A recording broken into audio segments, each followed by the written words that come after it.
Bueno, pues por lo menos para darles la bienvenida, ¿no? Bueno, pues vamos a empezar, yo creo que un poco por respeto a los que llegamos temprano, ¿no? Y agradecerles pues a todos ustedes su presencia. Como saben, pues el seminario de la línea de investigación institucional sobre fortalecimiento del Congreso y de sus relaciones con los poderes ejecutivo y judicial, pues es un seminario realmente permanente, ¿no? Y en esta ocasión, pues ya estamos realmente interactuando con otra línea que es a la que pertenece el doctor Imer Flores, investigador de nuestro instituto.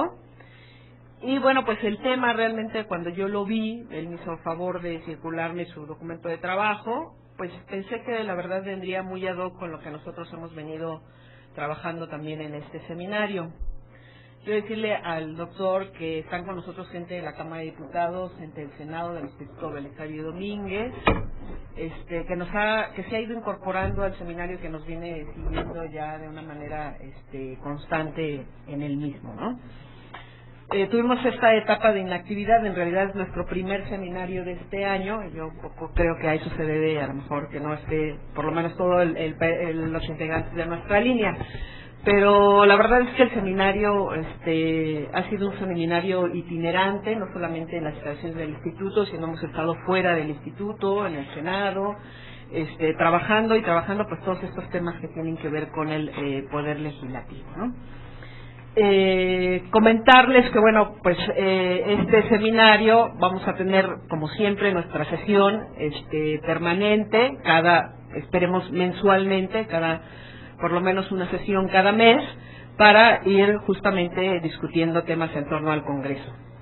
Esta mañana, pues les decía a ustedes, nos acompaña el doctor Imer Flores, investigador del Instituto de Investigaciones Jurídicas, quien va a hablar sobre el problema de la eventual reforma del Senado mexicano, ¿no? Un tema que también nosotros discutíamos en el primero de nuestros seminarios, no desde luego con la especificidad que él lo va a hacer el día de hoy, pero que discutíamos en nuestro seminario sobre reforma del Estado, como era un tema justamente que se había tratado tanto en el estudio que hizo este instituto, el Instituto de Investigaciones Jurídicas, como en algunas otras iniciativas de reforma que presentaron los grupos parlamentarios. Fue un tema, digamos, recurrente de qué hacer con el Senado, cuál debe ser el sentido de su transformación, en fin, todas estas cosas, ¿no? Hoy, desde luego, yo creo que nuestro seminario se enriquece justamente con esta sesión, porque ya veremos el tema mucho más detenidamente, ya incluso con una propuesta, que es la propuesta que el doctor Imer Flores ha estado trabajando en su documento. Entonces creo que los temas que hemos ido planteando, pues finalmente en el seminario se han ido concatenando y han girado en torno a los grandes temas que se están discutiendo ahorita sobre el Congreso o en torno al Congreso mexicano. Bueno, yo sin mayor preámbulo le daría el uso de la palabra al doctor Imer Flores. La dinámica que nosotros hemos seguido es darle al expositor unos minutos, los que él considere pertinentes, y después establecer una relación una sesión de preguntas y respuestas. A las personas que nos acompañan ya les han pasado unas papeletas para que puedan hacer sus preguntas por escrito, o igual si quieren hacerlas de viva voz, pues tampoco hay ningún problema. En realidad lo que nos interesa es justamente discutir el tema, ¿no? Discutir sobre todo la propuesta, que a mí me parece muy interesante, pero bueno, también sería importante ir determinando cuál puede ser la viabilidad o no de la misma, ¿no? Bueno, sin mayor preámbulo y agradeciéndole al doctor Imer Flores su participación en este seminario permanente, pues le cedo el uso de la palabra. Muchas gracias. No, muchas gracias, Cecilia. Muchas gracias a la doctora Mora. No solo por la invitación, yo efectivamente había hecho este documento de trabajo y lo remití a algunos colegas que pensé que podía ser de su interés, y pues bueno, tan de su interés que consideró que era pertinente que lo discutiéramos en el contexto que les ha explicado muy bien, ¿no? Yo quisiera también agradecerlo al doctor Héctor Fierro, porque ha tratado de fomentar que la dinámica de trabajo sea esta, de alguna forma, del instituto, y que tengamos este tipo de seminarios de trabajo. Y en ese sentido quisiera aprovechar para hacer una breve reflexión en torno a esta idea, y también para de alguna forma justificar a los colegas que están en el auditorio Física Mudio y que no se vinieron a este lugar. Yo sé, y esta metáfora seguramente ustedes habrán escuchado ya, Woodrow Wilson. Woodrow Wilson fue presidente de Estados Unidos y, entre otras cosas, escribió un libro sobre el Parlamento, un libro muy reconocido, y tiene una citita muy concreta que dice que uno está como acostumbrado a ver al Congreso y piensa uno en las sesiones del Pleno. Son las sesiones de la foto, ¿no? Son las sesiones como las importantes, ¿no? Pero eso es el Congreso ahí como puesto así visto, ¿no? Pero el trabajo del Congreso no se hace ahí, el trabajo del Congreso se hace en las comisiones, las bambalinas, en el día a día, en ir y venir con un documento, que sí, al final de cuentas, se toman la foto el día que la aprueban en el pleno. Entonces, allá suelo pensar que a veces, allá en el auditorio están ahorita en una toma de fotos, en una ponencia, de un modo que magistral, pero no es, y que eso es donde quisiera como jugar, que esa es una cuestión de trabajo. Quisiera que vean que esto es un documento que está en proceso y que se debe enriquecer de sus aportaciones, diría yo, a diferencia del otro, que es ya una ponencia final, digamos que se viene a poner una ponencia y pues va a ser, digamos, como un trabajo ya final, ¿no? Ya la foto. En cambio, este es un trabajo en proceso y de alguna forma todos ustedes formarán parte del mismo en la medida en que me ayuden con esto. Y efectivamente el trabajo se circunscribe en este contexto de la reforma política. Como saben, uno de los tantos temas que están ahí en las diferentes propuestas, con diferentes matices y diferentes posibilidades, está la de reconstituir el Senado. Y ahí yo lo que trato de hacer es plantearme esto en dos niveles. Una sería una pregunta que es la que normalmente es la que está en la mesa, que es la de reducir o no el número de senadores, que podríamos hablar que eso es un problema cuantitativo, cuántos senadores tenemos que tener. Y la otra sería rectificar o no el criterio para su elección. Yo creo que si cambiamos o reducimos el número de senadores, tendríamos que necesariamente rectificar el criterio para su elección.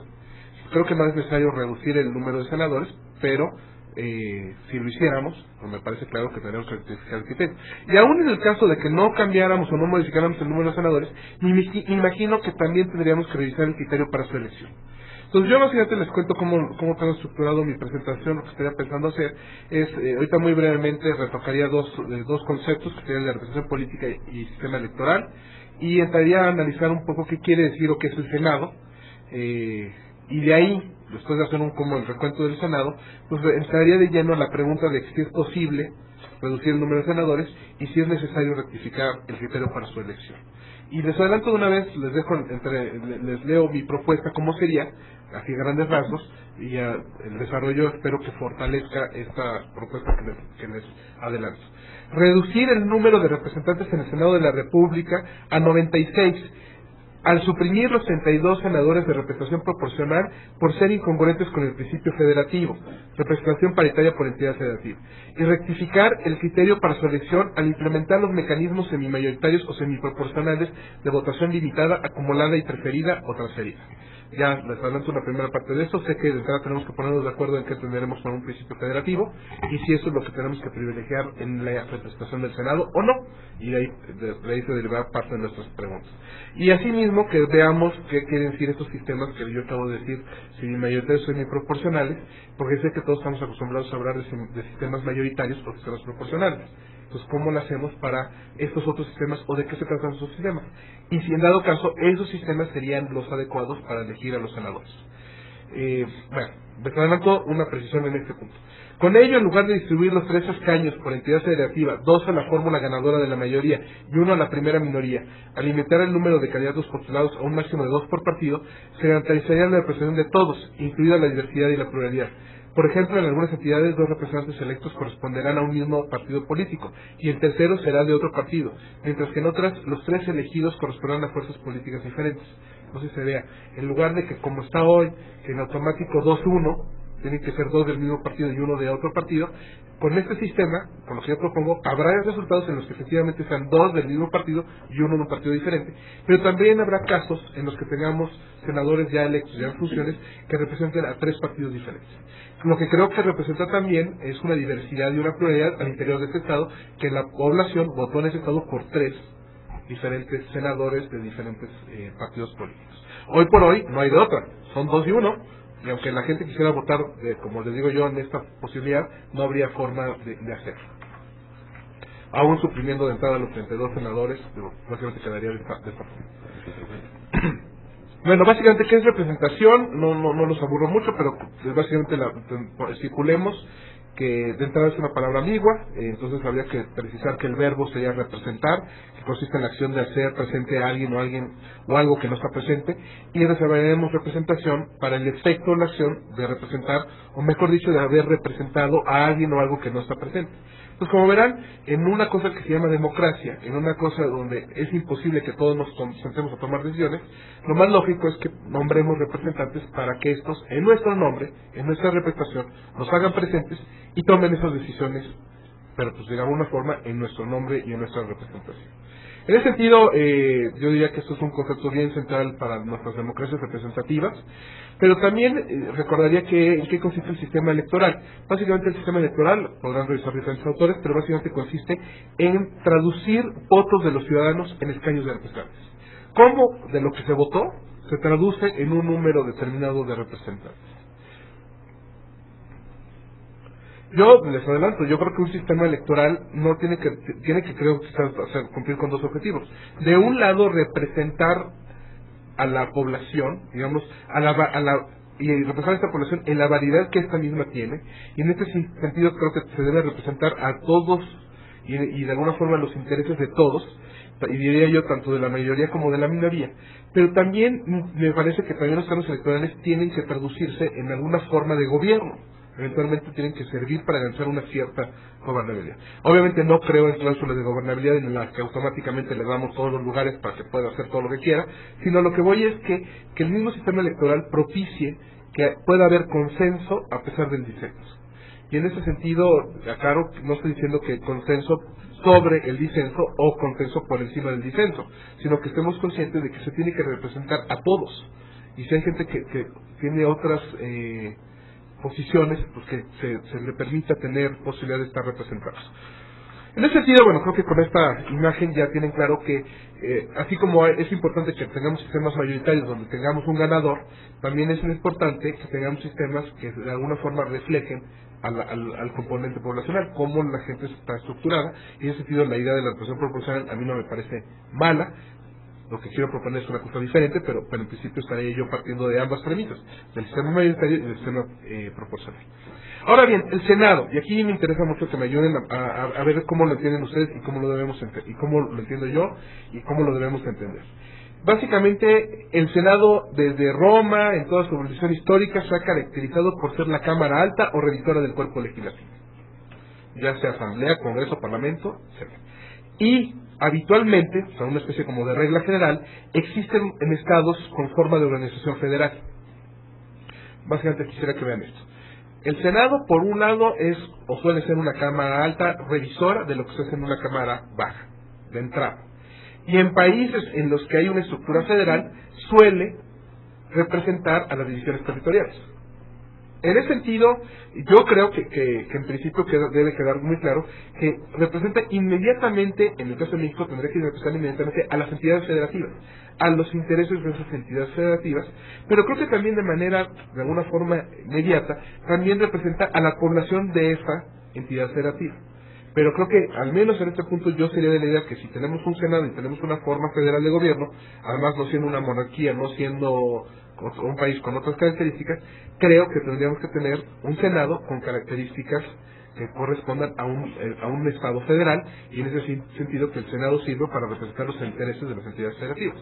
Se podrán imaginar que ahí en buena parte radica mi oposición a la idea de que haya senadores de representación proporcional que no representan a la entidad federativa, sino que representan propiamente al partido político que los postula y que los pone en una lista cerrada. Entonces, creo que yo regresaría a la importancia de este principio que voy a llamar federativo, de que se representen por igual todas las entidades federativas, sin importar el número de población que tengan, y que simplemente sean las partes que están en el pacto federal, que de alguna forma tengan igualdad, sean representadas de manera igual al interior del Senado, para que se tome en cuenta su postura, sus problemas, sus peculiaridades. Habría que decir, y esto se los adelanto, es que los senados pueden ser electos de manera directa o de manera indirecta. Hoy por hoy, nuestro senado ya lo elegimos los ciudadanos de manera directa, pero se acordarán que también en alguna época se elegía de manera indirecta a través de las legislaturas de los estados. Y este sistema sigue siendo vigente, sigue utilizándose. En Francia siguen eligiéndolos de manera indirecta. En Estados Unidos este sistema fue que aplicaron hasta 1913. Ahora ya son electos de manera directa. Canadá, por ejemplo, que es un caso, bueno, Alemania, perdón, que es un estado federal, se eligen dentro de los representantes del nivel de las diferentes entidades. Entonces, al interior de la legislatura local, ellos eligen a quién va a representarlos. Pues sigue siendo una elección indirecta, ¿no? En el caso de Canadá, por ejemplo, el gobernador general los nombra a propuesta del primer ministro, pero para representar los intereses de la provincia o región en cuestión. Entonces, a lo que voy es que la elección del senador o de los senadores puede ser directa o indirecta. Creo que, como verán en el caso indirecto, Canadá sigue siendo parte del Commonwealth británico, entonces tiene todavía una característica medio ambivalente de ser parte de la monarquía. Entonces, que el Senado no tenga que representar, digamos, que no necesariamente se puede tener una forma monárquica, pero que de todos modos, como tiene una estructura un tanto federal, el senador tiene que representar a esa provincia o región, sin que sea necesariamente electo, sino que puede ser nombrado porque todo viene con facultades delegadas al primer ministro y al gobernador general de la provincia. Entonces, a lo que voy, lo que quisiera que vean es que podríamos regresar inclusive a un modelo de elección indirecta de senadores, lanzándoselo a las legislaturas de los estados, que ellos nos dijeran quiénes serían los senadores electos. Por decir, yo creo que por ahí no va. Creo que en lugar de esta elección indirecta tendríamos que seguir con un modelo de elección directa. Y bueno, y creo que esto sigue siendo congruente con el hecho de que sea una Cámara Alta Revisora y que además sea eso congruente con ser un estado federal. Bueno, en el caso de México, como saben, pasamos por diferentes momentos y los trato de resumir muy brevemente porque sí quisiera no extender mucho en esta parte para dedicarle más tiempo a lo demás. De entrada, con la Constitución Federal de 1824, se instaura el Senado. Si somos un Estado federal, pues como que lo lógico sonaba conforme a lo que acabo de decir, que implementáramos el Senado. Pues ya dicen que es lógico, pero además habría esta cuestión, este argumento de una imitación extralógica. El argumento, ¿se acuerdan ustedes de Fray Servando Pérez de Mier, en contra de la idea de adoptar la forma federal, cuando nosotros no éramos una federación, a diferencia del país vecino del norte, de los Estados Unidos de América, que sí eran un país federal que necesitaba unir lo que estaba separado, cuando nosotros éramos un país que estábamos unidos y que no necesitábamos unir lo que ya estaba unido. Pues, pero bueno, eso te digo que tiene lógica, pero que también está el argumento de que era una mera imitación extralógica, ¿no? Pero en ese momento la elección de los senadores era indirecta, era por las legislaturas de los estados. Leo el artículo 25 de la Constitución de 1924. El Senado se compondrá de 2 senadores por cada estado, elegidos a mayoría absoluta de votos de sus legislaturas y renovados por mitad de 2 en 2 años. Después de la Constitución del 24, durante el paréntesis centralista de 36 y 43 de las leyes constitucionales del 36 y de las bases orgánicas del 43, resulta que perdimos el sistema federal, dejamos de ser una federación, pero no obstante mantuvimos el Senado. De forma tal que ahí el Senado claramente funcionó como Cámara Alta o Revisora sin componente federal. Sí se ve la idea, ¿no? Y en las leyes constitucionales, concretamente la tercera, se les dotaba exclusivamente de una calidad exclusiva de Cámara Alta o Revisora. Todos los proyectos de ley empezaban en la Cámara Baja. En la Cámara Alta solamente le correspondía hacer la revisión. Contrario a nuestro sistema actual, que puede ser alternativo unas u otras, salvo unas materias específicas que están reservadas para que sea la Cámara de Origen sea la de Diputados. Pero fuera de ahí, nuestro sistema hoy por hoy es... puede cualquiera de las dos ser cámara de origen. Acá el Senado tendría que ser exclusivamente Cámara Alta o Revisora. Y la forma de elección de los senadores seguía siendo indirecta. Me permito leerles la forma de elección de la Cámara de Senadores porque me parece muy sugerente y además tiene un tema de reflexión más amplio que quisiera también poner sobre la mesa, que tiene otra idea, pero de todos modos quisiera aprovechar la ocasión para también ver qué opinan sobre esto. Les leo el artículo 8 de la tercera ley constitucional de 36. Esta se compondrá de 24 senadores nombrados en la manera que sigue. En cada caso de elección, la Cámara de Diputados, el Gobierno en Junta de Ministros y la Suprema Corte de Justicia elegirán cada uno a pluralidad absoluta de votos un número de individuos igual al que debe ser de nuevos senadores. Las 3 listas que resultarán serán autorizadas por los respectivos secretarios y remitidas a las juntas departamentales. Cada una de estas, las juntas departamentales, elegirá precisamente de los comprendidos en las listas el número que se debe nombrar de senadores y remitirá la lista especificativa de su elección al Supremo Poder Conservador. Las examinará el Poder Conservador, calificará las elecciones siguiéndose a lo que prescribe el artículo 5 y declarará senadores a los que hayan reunido la mayoría de votos de las juntas por el orden de esa mayoría y decidiendo la suerte entre los números iguales. Básicamente lo que quisiera que vean es que van a hacer una selección de aquellos nombres que se repitieron en las diferentes listas, los van poniendo en primeros lugares y eventualmente los nombres que aparecen después pues van quedando en segundos términos. Y a lo que voy es que tendría que nombrar 24 senadores por este criterio. En caso de empate, y es ahí donde quisiera yo agregar una reflexión, se decide la suerte entre los números iguales. Lo lanzo de una vez deliberadamente con esta idea. Yo sé que la suerte, la lotería, puede sonar como poco democrático y nos puede asustar que de repente tuviéramos procedimientos para elegir a nuestros representantes de modo aleatorio, es la suerte, la lotería, ¿no? Pero quisiera que vean cómo aquí está estructurada de esta forma, como también se estructuraba en diferentes momentos en Grecia y en Roma, donde se sorteaban directamente los puestos, entre todos los ciudadanos se sorteaban los puestos. Y lo que quisiera como dejar aquí una reflexión es esta idea de que ¿por qué tenerle tanto miedo a la suerte en la designación de nuestros... y para allá justamente iba a ir, ¿no? Les aseguro que con la evidencia empírica que tenemos hoy por hoy, nada nos dice que el sistema que tenemos ahora sea mejor que el que nos daría la elección aleatoria, la suerte, la lotería. ¿Vamos? Y da concretamente un punto de por qué creo que habría que replantearnos estos temas a veces. Concretamente sabrán ustedes que están pendientes el nombramiento de 3 consejeros electorales del IFE y que los partidos no se pueden poner de acuerdo para ver cómo los nombran, porque pues, siempre está la idea de las cuotas, y yo quiero 2, y yo quiero al menos 1, y entonces pues como son muchos partidos pues no da para que todos tengan 2 y 1, entonces están atorados ahí, están entrampados. Pero tenemos una lista de 18 expedientes, creo que fue la última lista con la que nos quedamos, donde se habían aprobado a todos aquellos que reunían ciertas características de perfil, ciertos conocimientos, le habían hecho pruebas escritas, les habían hecho entrevistas orales, y quedó una lista de 18. Una lista de 18 que están, diría yo, preaprobados por la Cámara de Diputados, y en dado caso, si no se pueden poner más allá de acuerdo, ¿por qué no sortearlos? De esos 18 todos están aprobados. Y calcularlos, esa es la misma idea del sorteo, ¿no? Entonces, sobre todo lo que diría yo, lo que quisiera que vean es que además creo que resuelve de pasada otro problema que tenemos, que hoy por hoy, tal como están las cosas, nuestros consejeros electorales, se les critica o se les cuestiona que dependen de los nombramientos de partido, que fueron los que los postularon, los que los llevaron, y que les deben favores y defienden las posturas de los partidos o los intereses de los partidos, en lugar de estar viendo por los intereses generales, los intereses de la ciudad. En ese sentido, los 18 seleccionados por los partidos, o aprobados, que eventualmente fueran insaculados, pues ya no le deben el último favor, digamos, o el último al partido, sino que se lo deben a la suerte.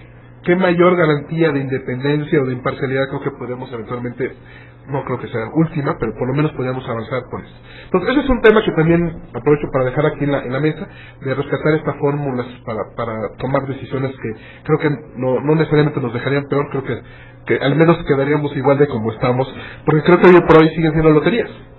Llamen las elecciones, pero lo que hacemos siguen siendo loterías. Pero bueno.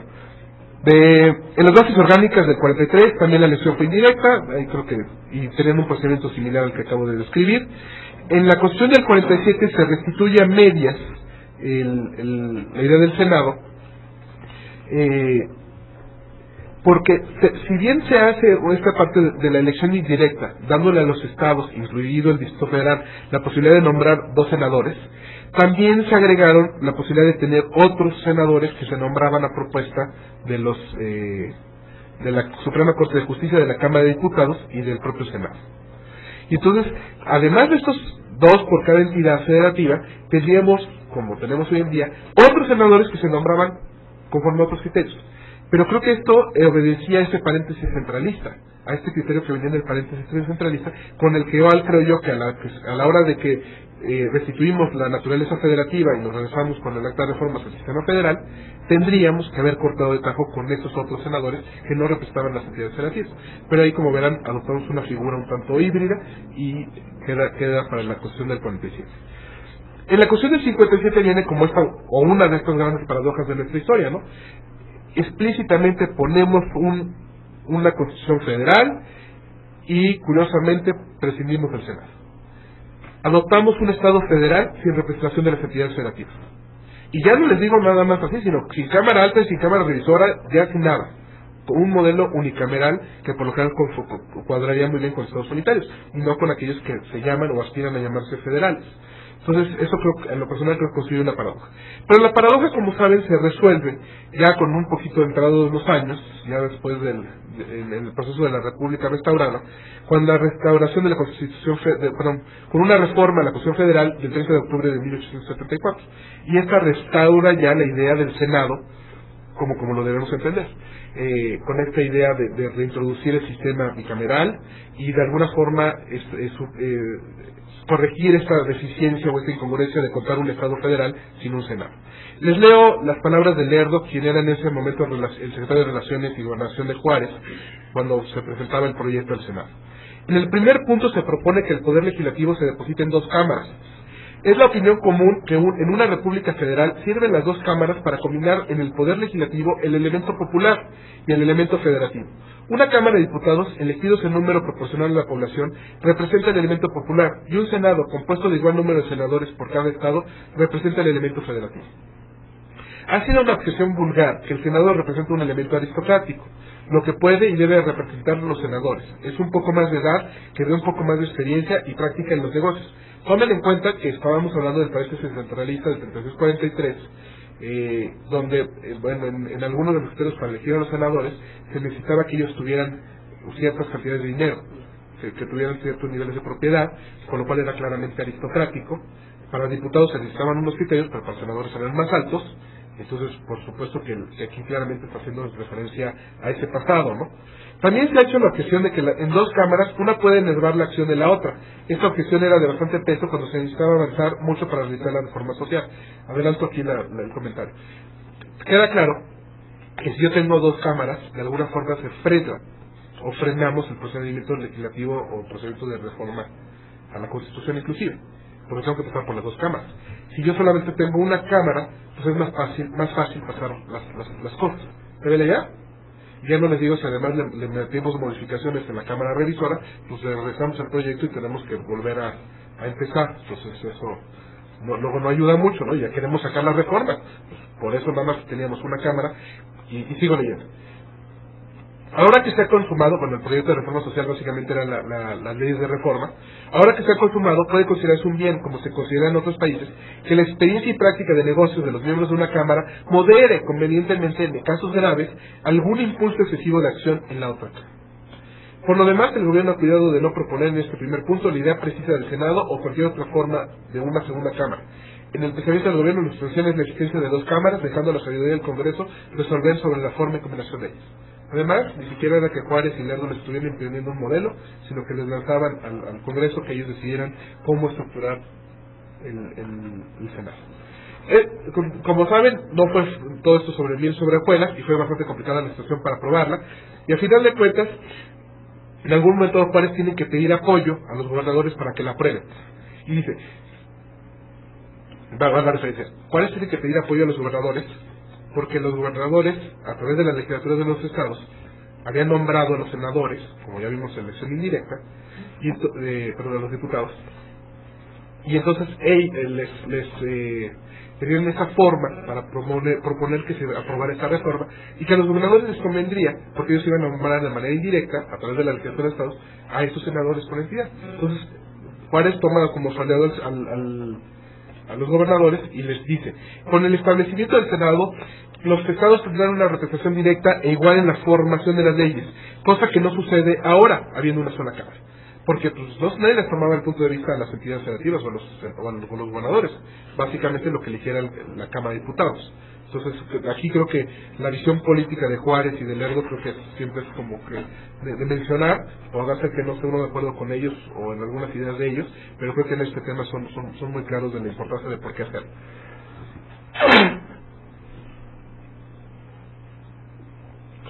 Perdón, pero como saben, al perro, ¿cómo es? Le quedan cuatro pulgas en el mismo... Pero bueno. Ya una vez que se aprueba la reforma, Lerdo, y perdón por este discurso un poco, pero creo que vale la pena, Lerdo dice, sobre todo para reforzar la importancia de esto, ¿no? Se combina, bueno, por primera vez bajo el régimen político establecido en 57 viene a funcionar, compuesta de dos cámaras, el poder legislativo de la Unión. La institución del Senado completa nuestro sistema constitucional, ofreciendo nuevas esperanzas de bienestar, ya porque se combina la representación igual de los estados con la proporcional a la población, ya porque el mayor acopio de luces y la doble discusión de las leyes harán del Congreso Federal un centro fecundo en bienes para la República. Pues esta parte de la idea de que si las ideas las discutimos entre más personas, seguramente el producto final será mejor, a que si las discutimos nada más entre unos cuantos, nos saldrán muy bien, se los aseguro, pero no tendrán tan buenas como podrían ser si las discutimos entre todos. Básicamente la Constitución del 17 retoma el tema del Senado, el tema del bicameralismo y del federalismo, y viene a introducir esto que creo que para mi gusto es una gran aportación de la Constitución del 17, que es que ya la elección no sea indirecta, a través de la legislatura de Estados, sino que la elección ya sea directa. El artículo 56 dice: la Cámara de Senadores se compondrá de 2 miembros por cada Estado y 2 por el Distrito Federal, nombrados en elección directa. La legislatura de cada Estado nombrará electo al que hubiese obtenido la mayoría de los votos. Entonces simplemente le pedían que la calificara la elección, ¿no? Este artículo ha sido modificado en 4 ocasiones. La primera, para señalar que eran electos directamente y en su totalidad cada 6 años. Con la idea de los periodos de 6 años, pasamos de los 4 a los de 6, tenían que modificar eso, ¿no? Luego, en decreto del 15 de diciembre del 86. Nombrados en elección directa, la Cámara se renombrará por mitad cada 3 años. Y se acordarán que entonces empezamos a tener senadores que venían como renovados por mitad. Entonces había unos que terminaban en la legislatura, vamos a llamar, intermedia, y había algunos que terminaban en la legislatura que terminaba con para la elección federal del presidente. Entonces unos se elegían en la elección intermedia y otros se elegían en la elección de presidente. Decreto del 3 de septiembre del 93. Y esta es una joya, digamos. Dice: para incrementar el número de senadores por entidad a 4, de los cuales 3 serán electos según el principio de votación mayoritaria relativa y 1 será asignado a la primera minoría. Pero este artículo nunca entró en vigor. Perdón, quiero parar esto. Este artículo nunca entró en vigor y los dos transitorios, tenían un par de transitorios que fueron los que gobernaron realmente cómo funcionó esto. Nunca, hagan memoria, nunca elegimos 3, ya sé que algunos son muy jóvenes, pero nunca elegimos a 3 por mayoría y a 1 por la primera minoría, ¿no? Entonces tenemos los transitorios. En la elección federal del 94 se elegirán para cada estado y distrito federal 2 senadores de mayoría relativa y 1 de primera minoría a las legislaturas 56ª y 56ª y 56ª sexta, quienes durarán en sus funciones del 1 de noviembre del 94 a la fecha del término del ejercicio de la última legislatura citada. Y en el segundo párrafo, en la elección federal del 97, se elegirá para la legislatura 57ª un senador por cada estado y el Distrito Federal, según el principio de mayoría relativa, quien durará en funciones del 1 de noviembre del 97 a la fecha que concluya la señalada legislatura. ¿Vamos? Pero como se acordarán, antes de eso entró en vigor el decreto antes de que entrara en vigor este supuesto, entró en vigor el nuevo decreto, que sería el del 22 de agosto del 96, del que dice: 2 serán elegidos según el principio de votación mayoritaria relativa y 1 será asignado a la primera minoría, y los 32 senadores restantes serán elegidos según el principio de representación proporcional mediante el sistema de listas votadas en una sola circunscripción plurinominal nacional. Entonces ahí básicamente elegimos a esos senadores de 3 años, ¿no? Pero bueno, como verán, yo entiendo que el argumento, y yo quisiera hacer como ese argumento de que el Senado tendría que estar ligado estrechamente a esa idea federativa y tendríamos que mantener esa igualdad paritaria entre las entidades federativas. Creo que se compromete esa igualdad cuando se nombran a estos 32 senadores de representación proporcional. Creo que no se comprometió la calidad del Senado representante de las entidades federativas cuando pasamos de una elección indirecta a una elección directa. Si bien me queda claro que con una elección indirecta a través de la legislatura de los estados, los senadores eran claramente pertenecientes a ese estado, eran los delegados de ese estado, me parece que de todos modos, si nosotros votamos en las diferentes entidades federativas por senadores de manera directa y los elegimos, pues siguen eligiéndose por entidad y los siguen representando a esa entidad federativa. Pues yo creo que por ahí iría la insistencia en que tomemos muy en serio esta idea del principio federativo, y que creo que no pierde nada porque tomemos una elección directa en lugar de una indirecta. Al contrario, creo que ganamos más, me suena más democrático esta idea, teniendo a la democracia no nada más como el número de veces que votamos, sino por el número de lugares o puestos que elegimos cada vez que votamos. Entonces creo que en ese sentido ganamos. Como verán, entonces yo les resumo de alguna forma mi idea, es que es necesario reconstituir el Senado, al suprimir los 32 senadores elegidos conforme al sistema de representación proporcional, y si se considera oportuno, en lugar de distribuir los 3 escaños por entidad federativa, 2 a la mayoría y 1 a la primera minoría, implementar mecanismos semimayoritarios o semiproporcionales de votación limitada, acumulada y preferida o transferida, pero para ello además habría que limitar el número de candidatos a máximo 2 por partido. Pues entro a la parte de los sistemas electorales para tratar de precisar qué es lo que estaría yo proponiendo y en qué es diferente o en qué se parece a las demás posturas. De entrada diría yo que nosotros tradicionalmente hablamos de sistemas mayoritarios y proporcionales, y que luego hablamos de una especie de sistemas mixtos, hablamos ahí o metemos la doble ronda o segunda vuelta. Yo creo que tendríamos que ser más rigurosos y que deberíamos hablar de sistemas electorales propios y sistemas electorales impropios. Los sistemas electorales propios me parece que efectivamente son el sistema mayoritario, que como saben se puede dividir en mayoría absoluta o mayoría relativa, digamos eso lo tenemos muy claro, o sistemas proporcionales. Los sistemas proporcionales se pueden dividir o clasificar de pura, casi pura o casi impura, o de plano impura. Como saben, si nosotros tenemos barreras iniciales o umbrales de admisión para que puedan acceder a puestos para senador, pues ahí hay una barrera que impide que esto sea completamente puro. Yo diría que difícilmente habrá una elección completamente pura, pues para eso tendrían que estar todos en el Senado. Entonces, siempre habrá esta posibilidad de que haya una cuestión impura o casi impura. El problema es que se puede volver muy impura dependiendo del porcentaje que le tiramos a esta barrera inicial o umbral de admisión. Cuando estamos hablando de 2%, pues es casi impura, ¿no? Pero cuando lo subimos a más de 5, me parece claro que empezamos a generar ya una impureza. Todo aquel Senado, por todo aquel partido que hubiera alcanzado al menos el 5 puntos porcentuales, no tendría un representante, sonaría que le estamos que hay una representación un tanto impura porque él quedaría fuera, ¿no? Entonces, en ese sentido, digamos, simplemente para ponernos de acuerdo, pues tenemos sistemas mayoritarios, sistemas proporcionales, y los que llamamos como sistemas impropios, yo diría que son esta idea del modelo mixto. A mí me parece que es un mal fraseo. Nosotros tenemos un sistema, como saben, para elegir diputados, que llamamos mixto, ¿no? Tenemos 300 de mayoría relativa y 200 de representación proporcional. Yo creo que no se hagan bolas. Es un sistema parcialmente mayoritario de 300 y parcialmente proporcional de 200. Igual hoy en día para el tema del Senado. Hay otro que también luego lo metemos como un sistema electoral, que yo creo que no puede ser un sistema electoral, es un mecanismo que podemos utilizar como complemento. Es esta idea que se conoce como sistema de doble ronda o segunda vuelta. Insistiría yo ahí, no me detengo mucho en esto, pero insistiría en que no es propiamente un sistema electoral, no es mayoritario, no es proporcional, no es sino que es un sistema, o lo que nos pide es que hagamos 2 votaciones. En el caso en el que en la primera votación uno no hubiera alcanzado tal o cual, no sé, la mayoría absoluta del 50% más 1, o una mayoría relativa, digamos el 40% más 1 de los votos, pues no queda confirmada la victoria y pasamos a una segunda elección, a una segunda vuelta, donde la forma tradicional de balotaje, que es la francesa, se eliminan a todos los que no alcanzan, a todos menos a los 2 primeros, para que al final de cuentas elijamos entre los 2 finales.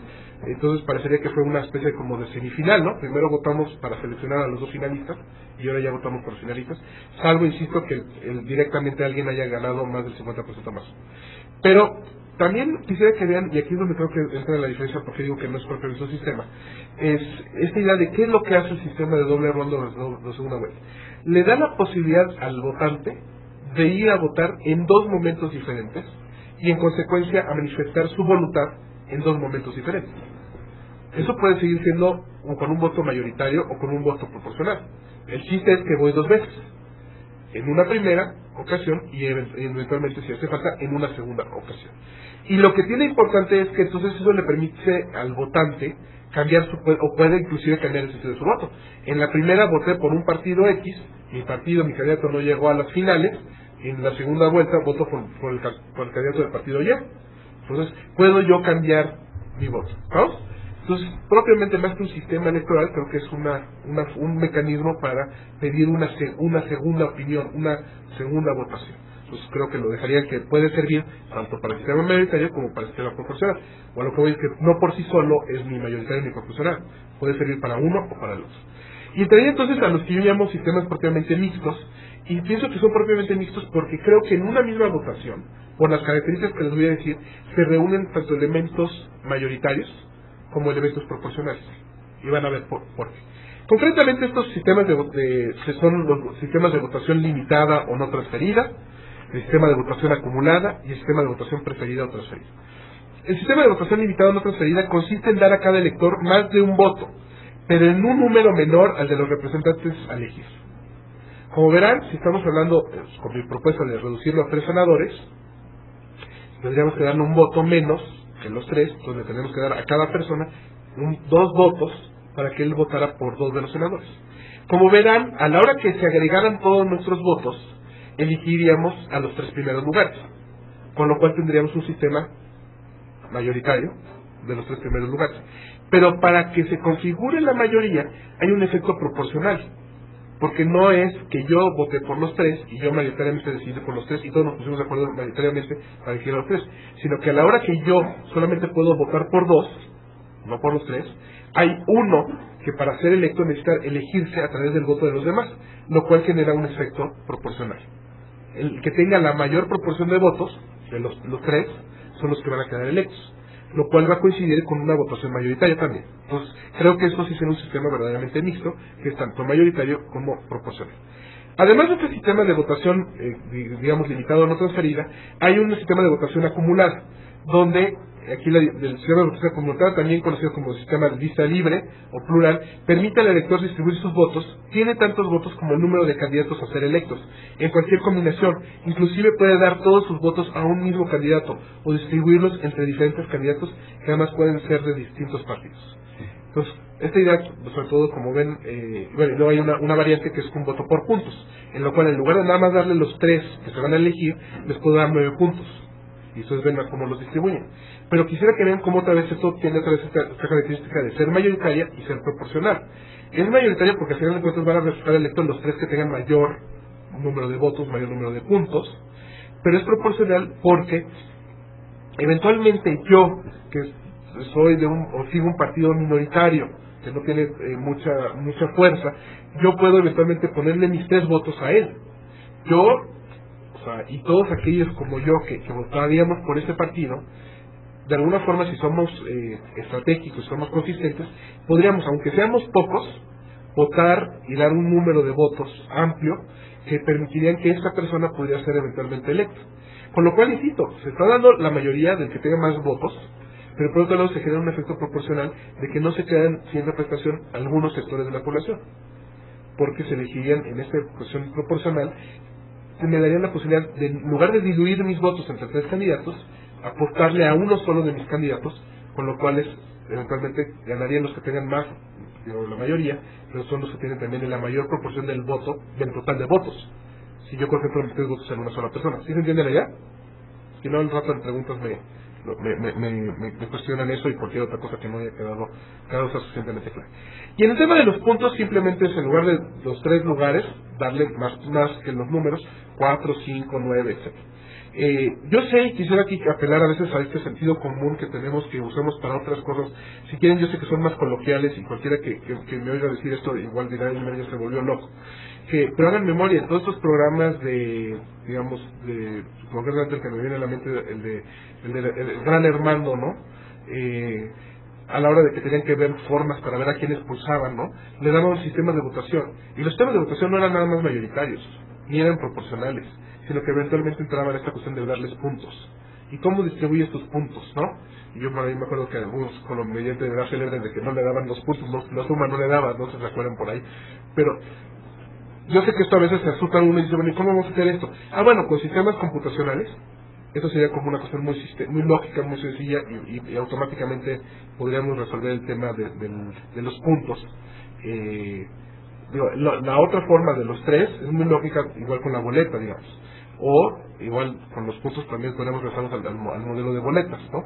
Pero si quieren, como para irlo adelantando, pues con un sistema computacional sería más o menos fácil. Y paso al último de estas posibilidades.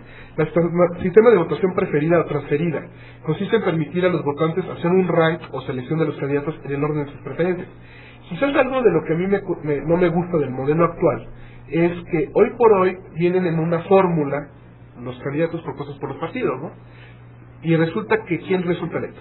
El partido que logra la mayoría mete a sus dos, el partido que queda en primera minoría solamente mete a uno. ¿A cuál de los dos? Al que viene en primer lugar de la lista, ¿vamos?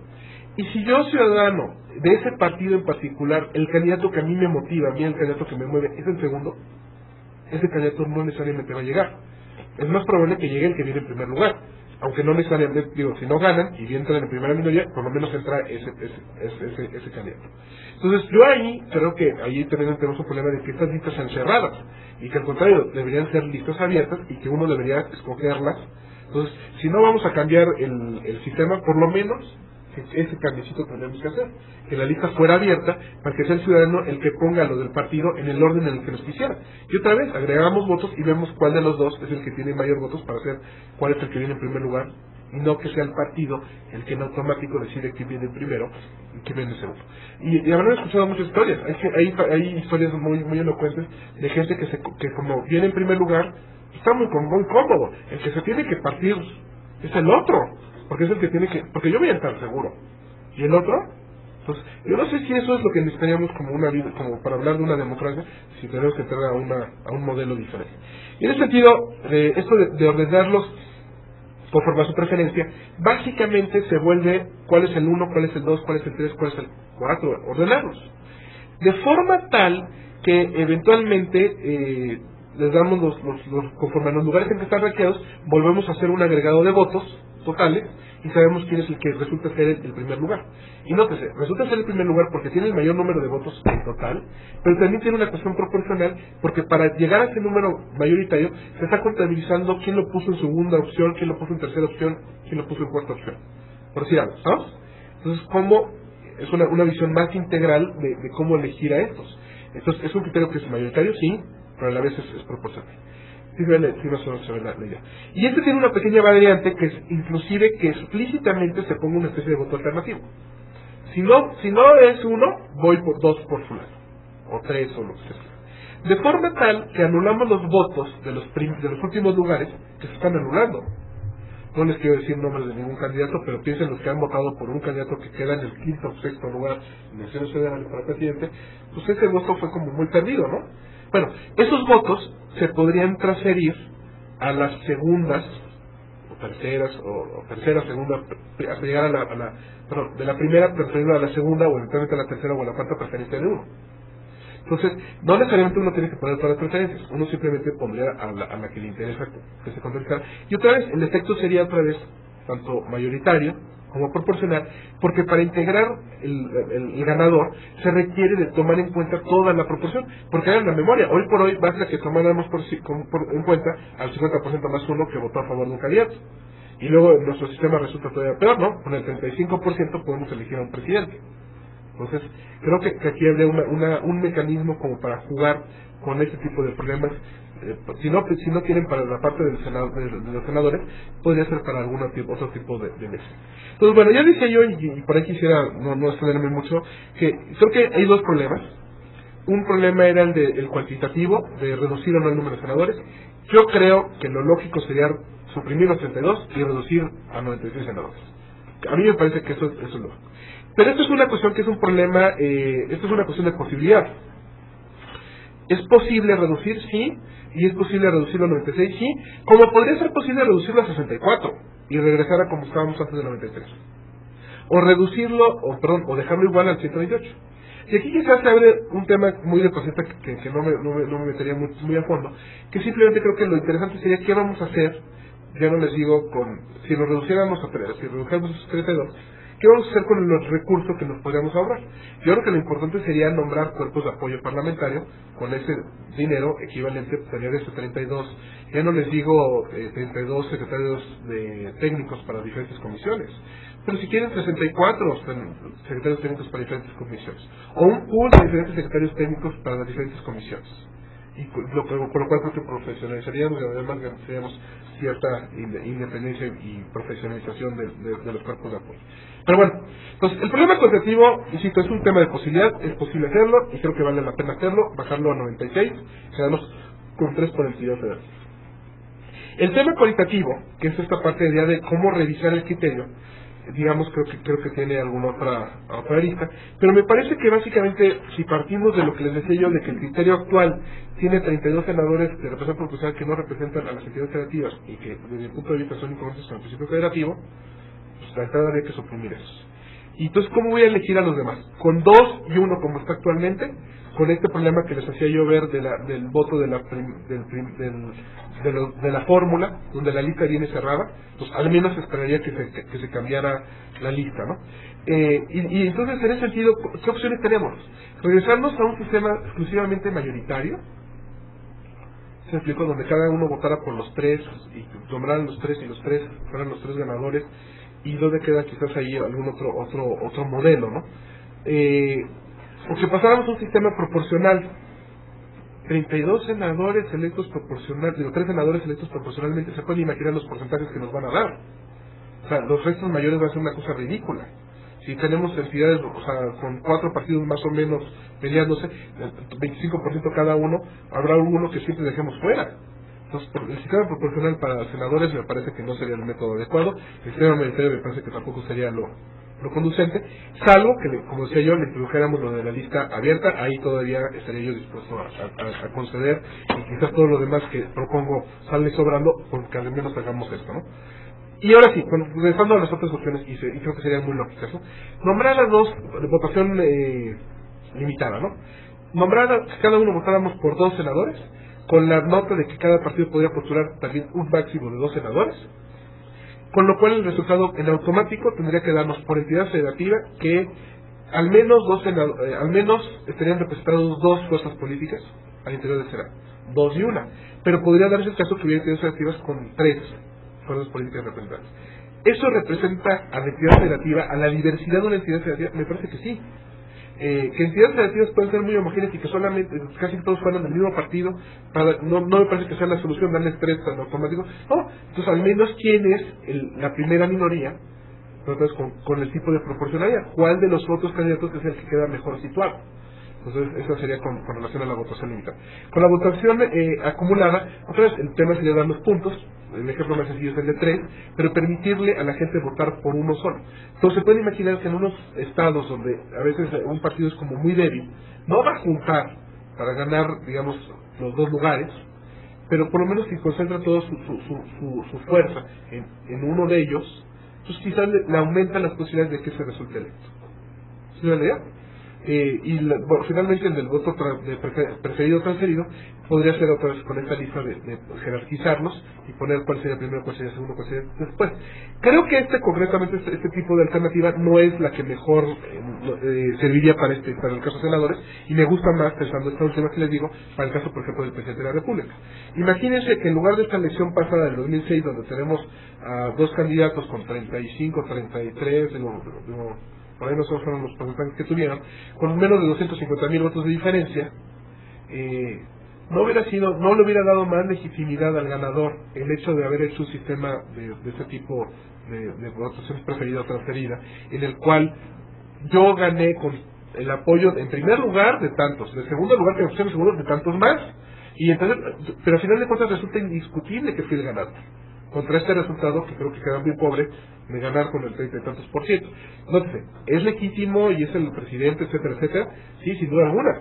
El problema que le da es, creo que el sentirse con falta de legitimidad genera otro tipo de dinámica, pero que con una votación con estas características que digo, me parece que quedaría clarísimo que no tendría por qué caer en estos déficit de legitimidad.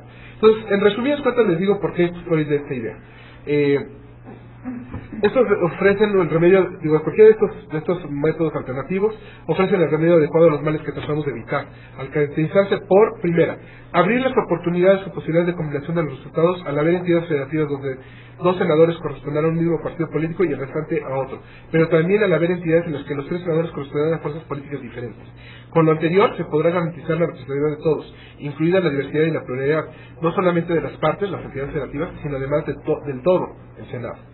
Garantizar la representatividad paritaria por entidad federativa al no tener que sacrificar ni dar lugar a una representación por partido político, ni mucho menos sobre representar a unos y sobre representar a otros, como pasaría si adoptara un sistema proporcional, con lo cual las fuerzas políticas al interior de cada entidad federativa estarán debidamente representadas. Permitir que el ciudadano pueda expresar su voluntad con la mayor libertad al poder ordenar sus preferencias y diferenciar sus votos e inclusive dar todos a un mismo candidato. Con ello es el ciudadano quien con su voto tiene la última palabra o voz cantante sobre cómo debe estar integrada la representación por cada entidad federativa en el Senado.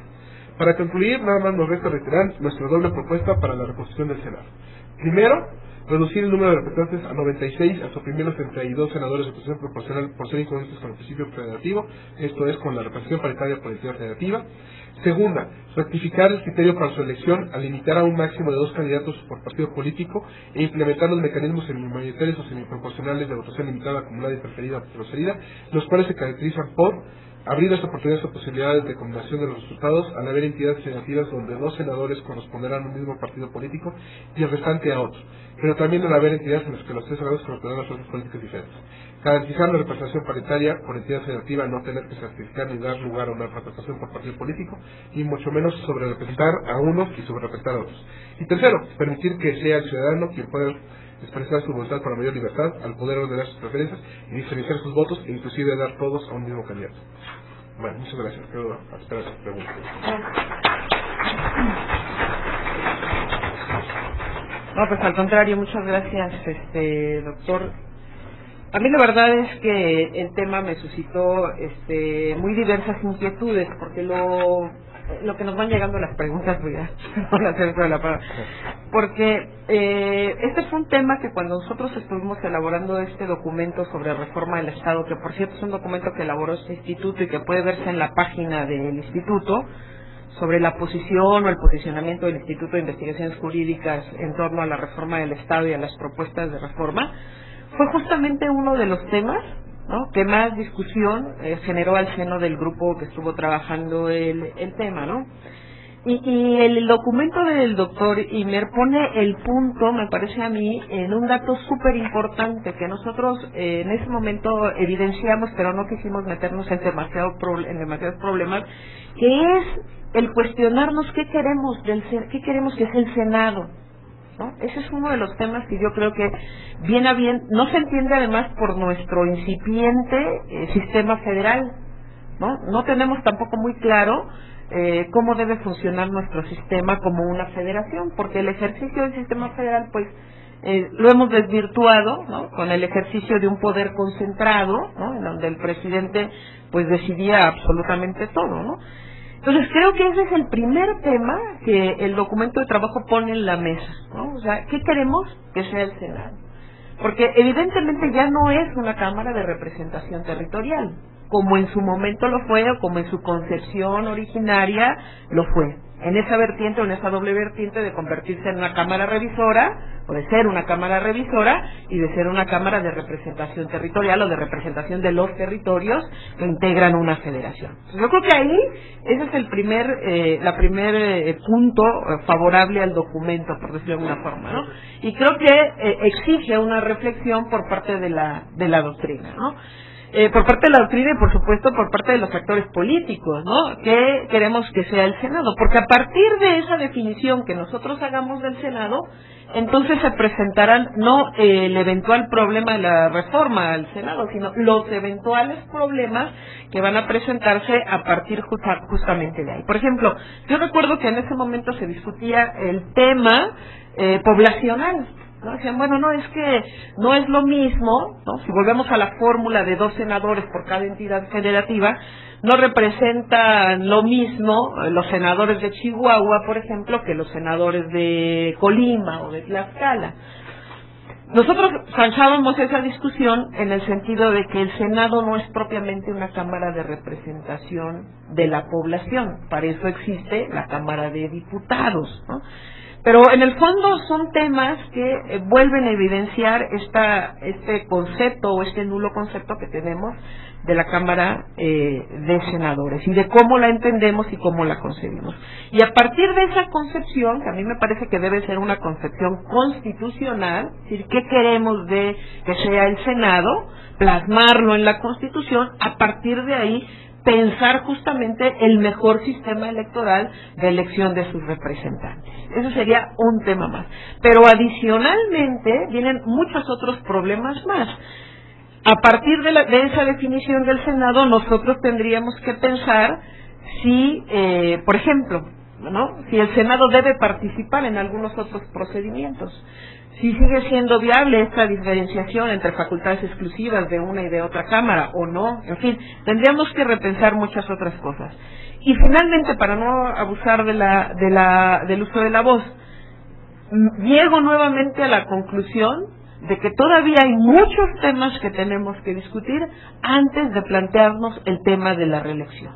Muchos otros temas. Este, por ejemplo, es un tema ciudadano, es un tema que nosotros debemos hacer nuestro antes justamente de plantearnos o de que vengan los diputados, los senadores o los partidos políticos a decirnos el tema es la reelección legislativa. No. Hay otros temas que debemos de discutir antes de plantearnos de la reelección legislativa. Yo lo dejaría ahí para ir abriendo un poco el debate. Yo tengo una y pues comento cosas de lo que decías tú, Cecilia, y incorporo la que ya tengo, pero si me te vas a llegar más, con mucho gusto.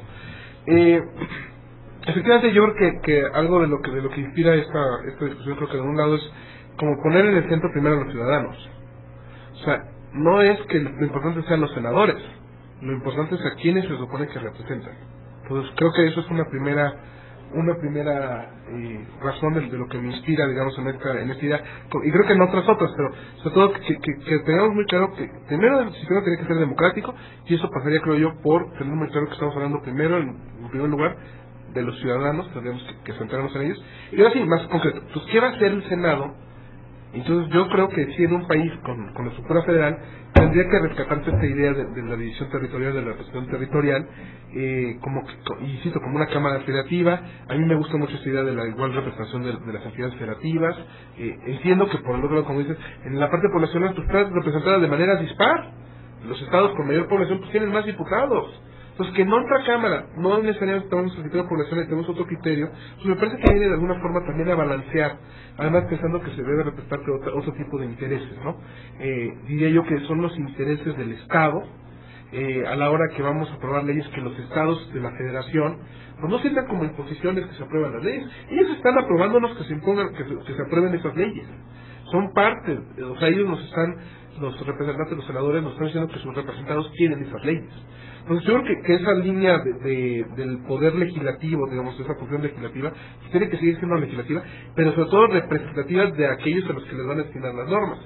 Y de alguna forma, estaría yo con esta idea me gusta a mí mucho la idea de entender al Senado como Cámara Alta. No sé si necesariamente tendríamos que poner todo para Cámara de Origen de Diputados y todo para Cámara de Senado de Revisión.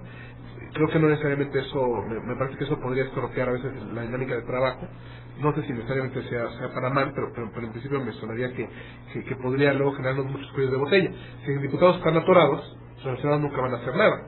Entonces a veces parece como que se atora más fácil en una y se reenvía en la otra. Entonces, en principio no me casaría con esa idea, pero sí me gusta mucho esta metáfora, esta imagen del Senado como la Cámara Alta. Y yo sé que más de una vez algún senador lo ha dicho, de que viendo el comportamiento de los diputados, ellos son la Cámara Alta, ¿no? Ustedes no han visto nunca una pancarta y puesta ahí en la Cámara de Senadores y no han generado las polémicas que luego genera eso, ¿no? Entonces, por el momento, pero curiosamente creo que sí, esta imagen de la Cámara Alta tiene esta seriedad. Y ahorita entra una de las preguntas que me hacen, que justamente se relaciona con eso. Ahorita esta prometo llegar a ella. Y sí, creo que por ahí va. Primero es tener muy claro que primero preguntarnos los ciudadanos, y luego qué debe ser el Senado para los ciudadanos. Por un lado, representar a las entidades federativas, por el otro lado, cumplir con una función de colegisladora, En el tema, por ejemplo, de la población, diría yo, bueno, sí no se representa de manera directa a la población, pero sí de alguna forma también indirectamente, y a mí me parece que eso no le resta a la idea de que el Senado siga siendo parte, o sea, que sea representativo de las entidades federativas, que no sea elección directa por las legislaturas de los estados, porque lo cual es indirecto para nosotros, me parece que no le resta, ¿no? Y ahí creo que lo otro que tocaron me parece muy cierto. El otro tema de fondo es, ¿qué vas a hacer con facultades exclusivas? ¿O qué vas a hacer con esto que sé yo, de que sea exclusivamente Cámara Alta o Revisora? O bien, el otro tema, ¿cómo vas a revisar qué facultades debe seguir teniendo el Congreso de la Unión? ¿O cuáles tenemos que haberse regresado de las entidades federativas? Ahí también creo que hay un tema bien pendiente que habría que entrar. Y bueno, regresaría un poco, lo ligaría con algo de lo que decían del Senado, que el nombre pues, sugiere esta idea de los seniles, los senectus, los viejos, en los que iban al Senado, ¿no? Entonces eran los más experimentados, etcétera, etcétera. Y concretamente la pregunta es si estaría yo por elevar la edad para ser senador. Les cuento, yo en principio tendría un sentimiento tanto encontrado, pero les diría yo que en principio me parece que estaba bien antes con 30 años. Me parece que 30 años ya daban esta imagen de una persona más experimentada, más madura, pero sí tengo un sentimiento encontrado de que ya una vez que se redujo a 25, creo que mal hecho. O sea, en ese momento me preguntaba si hubiera dicho, por mí me parece que era mala la idea, no me parecía que era lo necesario. Cuando además me queda claro que era para abrirles espacios a unos líderes de algunos partidos en particular, y en concreto, que no tenían los 30 años y que no iban a poder ser senadores, y que eventualmente pues había que irles abriendo lugar a los que pudieran ser sus senadores. Básicamente, lo voy a poner en un sentido muy sencillo. En el Partido Verde, como saben, todos los candidatos del Partido Verde eran chavitos. Y en el Juvenil, lo que no había ninguno de más de 30 años. O sea, a la hora que llegaran al Senado, pues no iban a tener representantes porque ninguno iba a dar la edad. Entonces había que reducir la edad, y concretamente, y sí, digo, creo que ahorita mi punto sería que ya que la redujeron en esta idea de a veces de la progresividad de los derechos, en este caso de elegir a sus representantes, o en este caso para llegar a ser senador a los 25 años, yo diría que ya que es un retroceso subir la edad. En el momento me pareció una muy mala idea, pero pues ya está, ya no dependió de mí, entonces ahorita lo dejaría ahorita por lo pronto así. Y sí, estaría de acuerdo en que, y eso es para que, y de todos colores hay, ¿no? Hay niños azules, hay niños amarillos, hay niños rojos, hay niños verdes. O sea, no se crean que solamente los del verde son los únicos que yo lo tengo muy claro. Lo tengo muy claro, pero ya, creo que respondo bien a la pregunta que me hacía, ¿no?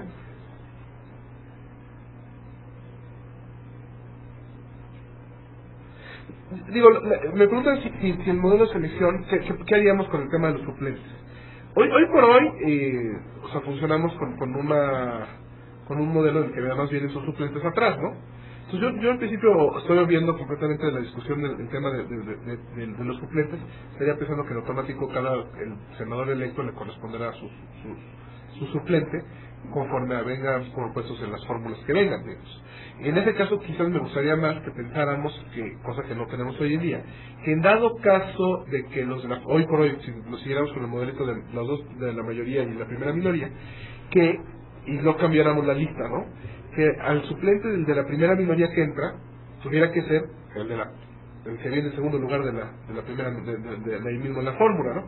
Pero insisto, yo ese problema espero que se lo podamos superar de otra forma, y entonces creo que simplemente tendríamos que mantener que por cada senador corresponderá un senador suplente, y yo lo ligaría al tema de las entidades federativas, ¿no? ¿Más dos? Sí, ya está. ¿Cómo resolver el problema de la profesionalización del trabajo legislativo si no es con la elección inmediata? Curiosamente, como creo que lo señalaba bien la doctora Mora, creo que curiosamente el tema de la reelección no es por sí solo la solución a los problemas. Y creo que hay muchos otros temas que creo que podrían ayudarnos a solucionar más estas cosas.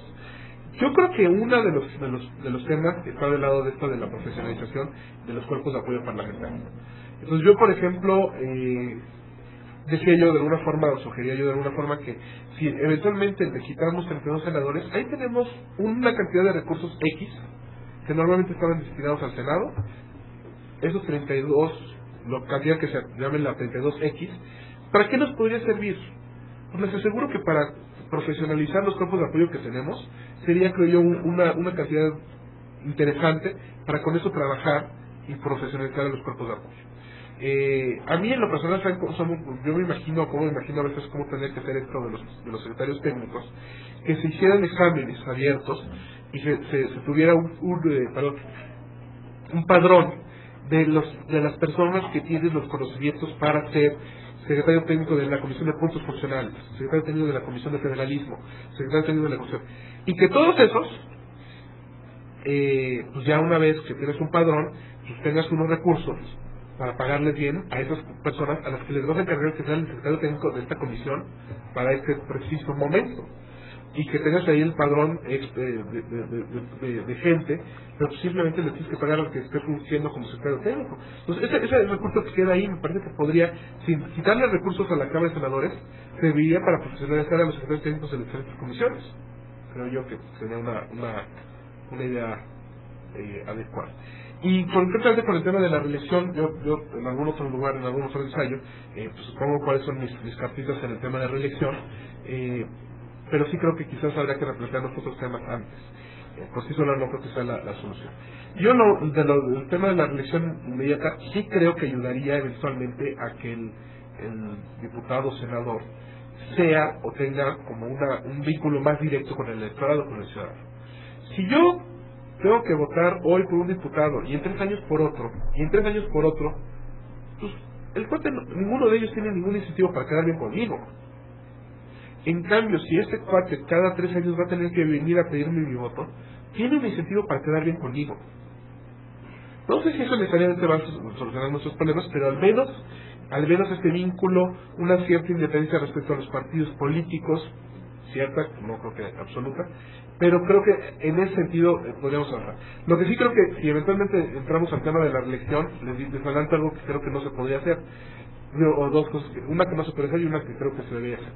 La que no se podría hacer es que la reforma entre en vigor para los que están en funciones. O sea, si estamos ahorita en diputados o senadores fulanos, de una vez aprobamos la reforma de la reelección y en la próxima elección nos podemos elegir. ¿A quién no le gustaría hacer así tomar sus decisiones? Eso sí es suerte. Entonces, pero bueno, que sí, ahora sí que tuviera que entrar en vigor, digamos, pasada una elección, y que sean, ya sabe uno que a los que se elijan en el partido de tal elección tienen la posibilidad de ser electos. Y ya se tomará uno en serio que va a elegir a estos con la idea de que eventualmente se van a reelegir, o se van a poder reelegir. ¿Sabes? Entonces, como una vez vaya uno pensando, porque ahorita quizás uno vota y dice, bueno, a fin de cuentas en 3 años va para afuera. Entonces, y quizás no se lo tome uno tan en serio, pero con esta idea de la reelección, yo creo que nos tomaríamos en serio otras cosas que luego no nos tomamos. Y la otra que yo le pondría, que me parece que uno de los pocos argumentos que hay en contra de la idea de la reelección, es esta idea de que se evita la rotación de las élites. Si hoy por hoy tenemos mucha rotación de élites, cada 3 años rotamos diputados y entran unos nuevos y salen nuevos. ¿No? Y senadores cada 6 años la misma y luego los vemos que ¿Quién sabe, no? Yo hace cuánto que escuchamos los nombres de Beatriz Paredes, Mario Fabio, entonces, sí, ¿no? ¿Hace cuánto? ¿Ha habido realmente rotación de las élites? ¿O seguimos, o siguen las mismas élites pero rotándose de una cámara a otra nada más, ¿no? Pues, ahí viene perdón por la interrupción. Pero, y justamente va para allá donde creo que tendríamos que poner la atención, en qué más tendríamos que ponerle a esto, ¿no? Entonces, yo sé que el argumento es un poco eso, ¿no? Sí, pero es muy cómodo cuando tienes representación proporcional, donde tienes garantizado tu cúpula del partido, que entras así. Porque por lo general los que están en ese jueguito son los de representación proporcional, que van entrando. Y ahí tenemos, ya no les digo que el niño verde, pero ya lo van a intuir, fue asambleísta 3 años, fue diputado federal 3 años, y luego fue senador 6 años. 12 años automáticamente, sin que nadie haya votado por él. Nada más por principio de representación proporcional. Entonces, no sé, yo creo que hay una cosa media perversa del sistema de representación proporcional. Entonces yo concretamente a lo que quería llegar con lo de la reelección es que entiendo que el argumento es tomémoslo así como si fuera cierto, suponiendo sin considerar que existiera la idea de que lo que les preocupa es la rotación de las élites. Entonces me parece muy bien, limitemos la posibilidad de reelecciones a un máximo de tantos años. Por decir algo, senadores 2 periodos, sumar 12 años, diputados 4 periodos, sumar 12 años. y necesariamente pues tienes que irte por fuera. ¿Vamos? O para brincar a la otra cámara donde otros pueden iniciar otros periodos. Entonces, no sé, como hemos estado hasta ahorita, nada más que son de 3 y de 6, pero podría tener un chiste creo que diferente. Y sobre todo esta idea de restringir o de limitar el número de años, creo que sí cuadraría con esta idea de forzar a una especie de rotación de élites. Y sí creo que propicia lo que del otro lado se supone que buscamos, que es una profesionalización. Aquí el tema es que está profesionalizado un segmento muy pequeño de la Cámara, o de las cámaras, porque son esos que de partidos, políticos, de oficio, pero ¿por qué no abrir un poco más el tema? Sí, lo que no les gusta, creo yo, es que a veces pierden como esa fuerza de control, de proponer ellos a quienes entran en los diputados y senadores, a diferencia de que sean electos por la gente directamente. Y seguimos, creo, teniéndole miedo a que los mexicanistas no sabemos votar y seguramente vamos a votar por los más malos. Pero bueno, tal como estamos, no hay garantía de que no estemos haciendo ya eso. Entonces, yo básicamente creo que por ahí no va. Entonces limitaría la reelección y tendría mucho cuidado con esto. Y yo diría, y no se vale ser de representación proporcional, otra vez, con un límite máximo de tanto tiempo. ¿No? O inclusive no se vale ser de representación proporcional y estar siguiéndose de cámara en cámara. O sea, como creo que tendría que ver, yo creo que ahí creo que sería donde estaría mi propuesta más concreta en ese punto, que tú puedes tener representación proporcional de una cámara y al siguiente periodo tendrías que eventualmente tener representación proporcional para la otra, pero párale, hasta ahí no puedes estar eventualmente brincando indefinidamente como creo que algunos podrían hacerlo. El Niño Verde podría haber regresado a la Asamblea Legislativa o a la de Diputados y eventualmente iniciar el ciclo y otra vez volver a empatar con la de senadores y sumar 24 años sin problemas. ¿Vamos? O sea, no sé si eso es lo que necesitamos en el país, pero creo que no va por ahí. Pero bueno, no sé si hay más preguntas. No hay más preguntas. Me queda una idea más o menos clara y quisiera que me dijera si es cierto o no. Me queda, después de leer el documento, me queda la conclusión, o arriba a la conclusión, o a tu conclusión, de que este sistema de representación proporcional en la Cámara Alta choca frontalmente con la idea de Cámara de Representación Territorial. ¿Eso es cierto o no? ¿O es una conclusión? ¿O es una conclusión que yo saco? Lo que quiero decir, lo que entiendo, no sé si entendí bien, que esta idea de introducir mecanismos de representación proporcional no es la propia de una asamblea o de una cámara cuya vocación debe ser la representación territorial. Mi retorno es parcial, digamos, va a ser parcial, va a ser en parte sí coincido contigo en lo que estoy diciendo y en parte no. Déjame tratar de explicarme a qué me voy a referir. Ahí tratamos de la palabra. Pero sin duda alguna, sí, algo de lo que me inspira a mí de entrada en esta idea es pensar en el Senado, entre otras cosas, o sea, como la Cámara Federativa, donde esté representada territorialmente. Entonces, sí, en principio, me parece que tenemos que regresar a ese espíritu, que estaba bien hasta 93, hasta que metimos a esos 32 senadores, estaba bien eso, los 32 de representación proporcional. No creo que se haya comprometido cuando hicimos lo de pasamos a elección directa en lugar de la indirecta de las legislaturas. No, creo que ahí, en lugar de que fuera la legislatura solo los que nombraban al senador, pasaran a ser los ciudadanos de la entidad federativa los que nombraban a su senador, me parece que eso tampoco lo comprometía, ¿no? Entonces yo diría que en principio sí tengo esta relación muy fuerte con este. Pero concretamente mi propuesta, como habrán escuchado, me interesa defender métodos de votación que son tanto mayoritarios como proporcionales. Entonces sí creo que atrás de esto hay un espíritu de rescatar algo de la proporcionalidad, pero no en ese sentido de que la proporcionalidad sea para representar a los partidos políticos, sino que la proporcionalidad sea para representar a las diferentes fuerzas políticas que están representadas o que hay representados al interior de cada estado. Entonces, me puedo imaginar perfectamente que hay estados donde realmente solamente hay de dos sopas, y lo oímos cada vez que hay elecciones. No, pues aquí solamente hay de uno y del otro, no hay los tres. Pero hay entidades donde verdaderamente uno ve que hay los tres. Entonces, a ver, en esos sentidos donde verdaderamente ve uno que hay tres, no sería como más sensato abrir la posibilidad de que... Y entonces sí, los tres primeros lugares van a ganar, van a ser mayoritarios. Pero sí, a la hora que tú tienes un mecanismo que tiene una base proporcional, pues se genera rescates, creo yo, algo de que puede dar la posibilidad de que entre el tercero. Hoy por hoy nuestro sistema no está siendo proporcional en este sentido. Digo, es proporcional en el sentido de los 32 senadores, pero no en darle representatividad a los menores, a los pequeños. Piensen, cuando se introdujo todo el principio de representación proporcional en diputados, era con la idea de abrir la Cámara de Diputados, para que hubiera representación de intereses que no estaban normalmente representados al interior. Y entonces, básicamente, los partidos chiquitos, los partidos pequeños. Entonces, en las entidades federativas, digo, ya quizás no sea así de partidos pequeños, sino que se representen los tres fuertes. Se puede imaginar que con el mecanismo de primera minoría y de dos a la mayoría y uno a la primera minoría, les parece que siempre se podría quedar ahí un cuarto muy bueno, digo, un tercero muy bueno, pero porque metemos a dos en paquete. ¿Sí les parece? ¿No les suena? Si votáramos individualmente por ellos, porque además piensen eso, hoy por hoy votamos por la fórmula, pero si votáramos individualmente por cada uno de ellos, el resultado sería diferente. Y ya con eso tenés, nada más con ese detallito ya tenés una votación que sería mayoritaria y proporcional. Y creo yo que es más representativa tanto del lado de mayoría como del lado de proporcionalidad. Entonces, sí es correcto de que creo que sí hay que atar al Senado a la idea de la representación territorial, pero no por eso diría que es en contra de la proporcionalidad. O sea, José Ignacio. Gracias. A propósito de lo que expresaba la doctora Mora Donato, una referencia histórica y una pregunta, doctor. El origen del Estado federal en México se crea de manera inversa a la creación de la Federación en Estados Unidos.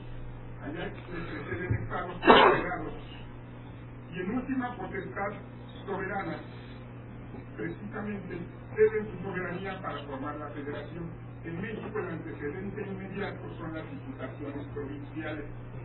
Estas diputaciones provinciales no tenían soberanía, desde luego, y se crea el Estado federal en México como una decisión política fundamental, sí, pero sin el concurso de un pacto federal. Para mí no existe un pacto federal, un pacto fundacional del Estado federal por parte de estados que ceden su soberanía. Y en ese sentido, no sería la pregunta es, en este sentido, no sería el antecedente inmediato de la representación territorial del Senado. Las diputaciones provinciales. Al crearse el Estado federal mexicano. Es decir, la idea de la representación territorial sobre estados. Ok. Yo trataría de contestar con relación a lo que dices. Creo que son dos cosas diferentes y no sé si se te estoy entendiendo bien y yo soy el que la está pegando, porque así debe ser, o por lo que me estoy equivocando. Entonces, a ver, me gusta ahorita que sea esta referencia a las diputaciones provinciales, porque curiosamente no eran votación directa, eran votación indirecta, y eran diputados por provincias, y no eran diputados por población, entonces eran diputados por división territorial. Pues nada más para jugar con el símil de cómo inclusive luego la Cámara de Diputados, pero eso era todavía en una época cuando éramos claramente parte de una monarquía. Entonces, nada más sí me dejaría de un poquito para sugerir que hay un punto de reflexión, creo yo, interesante como para redondear parte de lo que hemos dicho ahorita. Yo lo que coincido, entiendo, y algo así decía yo en mi exposición, que cuando se funda, cuando adoptamos nosotros la forma federal de gobierno, forma federal de organización, creo que históricamente el que tiene la razón es Fray Servando Teresa de Mier. El debate histórico, creo que el que tiene razón ahí es Fray Servando. Básicamente decían, ¿para qué vamos a hacer una federación cuando nosotros ya somos un país que está unido? Ellos tenían que unirse en una federación precisamente para poder defenderse de Inglaterra, pero nosotros ya éramos una colonia, y toda la Nueva España era una gran colonia, ¿no? Entonces no estábamos unidos. Entonces, ese es el argumento histórico, digamos. A mí me parece que a raíz de eso, una vez que adoptamos ese sistema federal con una cierta imitación esta lógica del sistema federal estadounidense, y que en nuestra historia constitucional del siglo XIX sobre todo, estuvimos con esta lucha, muchas luchas, pero entre otras, no nada más los conservadores liberales, sino originalmente fuimos otras luchas entre centralistas y federalistas. Creo que al final de cuentas nuestra tradición se volvió federalista. Si no era necesario, al final de cuentas creo que tendríamos que entendernos que nuestro compromiso es el de una estructura federal. ¿Qué cambio o qué cambiaría si no fuéramos una federación? Que tendríamos que poner la representación del... no necesitaríamos en el Senado, podríamos suprimir el Senado, no estaríamos representando las entidades federativas porque todos seríamos un Estado unitario, Yo creo que por el tamaño, por las dimensiones, por lo disperso del territorio, sigue siendo válida la idea de la federación hoy en día. Quizás, insisto, no en el momento original fundacional del 24, pero me parece que hoy por hoy sí es necesario mantener una forma federal de gobierno. Ahora, nada más con una nota, que en este sentido tendríamos que entenderlo y tomárnoslo en serio. Coincido con algo que decía la doctora Mora muy de pasada, ¿no? Que tenemos un presidente muy fuerte, que las elecciones se centralizaban, y pues ¿cuál federalismo? Si todas las elecciones se tomaban desde el centro. Yo creo que hemos cambiado un poco en esta visión. Ya tenemos un tribunal constitucional que a veces nada más es corte de legalidad, pero que luego de repente se acuerda que es tribunal constitucional y que entre otras cosas le toca dirimir controversias entre los diferentes poderes, ¿sí sabes? Entre las diferentes entidades. Entonces yo por ahí creo que estamos en esta quizás coyuntura histórica en la que por primera vez creo nos estamos acercando a ser federales, aunque tenemos el peligro del otro lado donde ya estamos feudalizados, ¿no? Donde cada gobernador es como un señor feudal y hace lo que se le pega la gana, pero esto es durante 6 años, ¿no? Creo que todavía nos falta, tenemos todavía una mejor coordinación federal, digamos. Creo que hay muchos temas que no tendrían por qué estar en el 73 concedidos a la Federación, al Congreso de la Unión, y que tendríamos que regresarles muchos temas a los estados. Y bueno, creo que por ahí va una reflexión en torno a lo que decías. Históricamente creo que no tendríamos por qué haber sido una federación, en el sentido fundacional, pero históricamente conforme a nuestra evolución, creo que tenemos un compromiso con ser una federación y ahora no hay forma de dejarnos pasar, todavía hay que mantenernos en ese compromiso. Y ciertamente eso debe implicar muchas cosas y hay que trabajar en muchos temas, ¿no?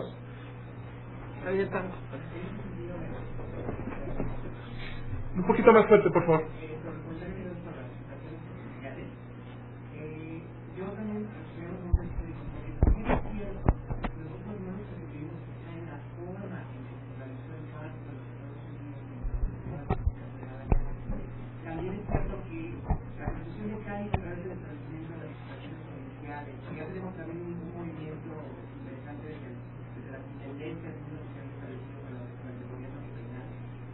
Pero hay, cada vez por estas diputaciones, sí que tengo crecimiento auténtico de las provincias, quizá no un movimiento revolucionario republicano como está en Estados Unidos, claro, pero sí podemos obtener un movimiento comunista muy claro y contundente.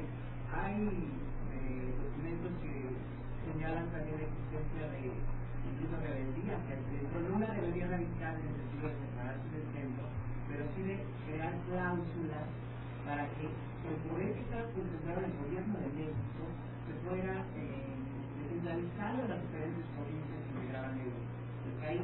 Entonces yo creo que dentro de esas cláusulas también se establece esta idea del Senado.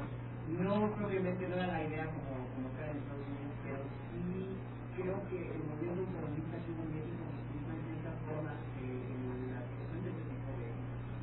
Ok, y déjame quizás agregar una nota también del lado este histórico a ese momento de las diputaciones provinciales a Cádiz, ¿no? De 1812.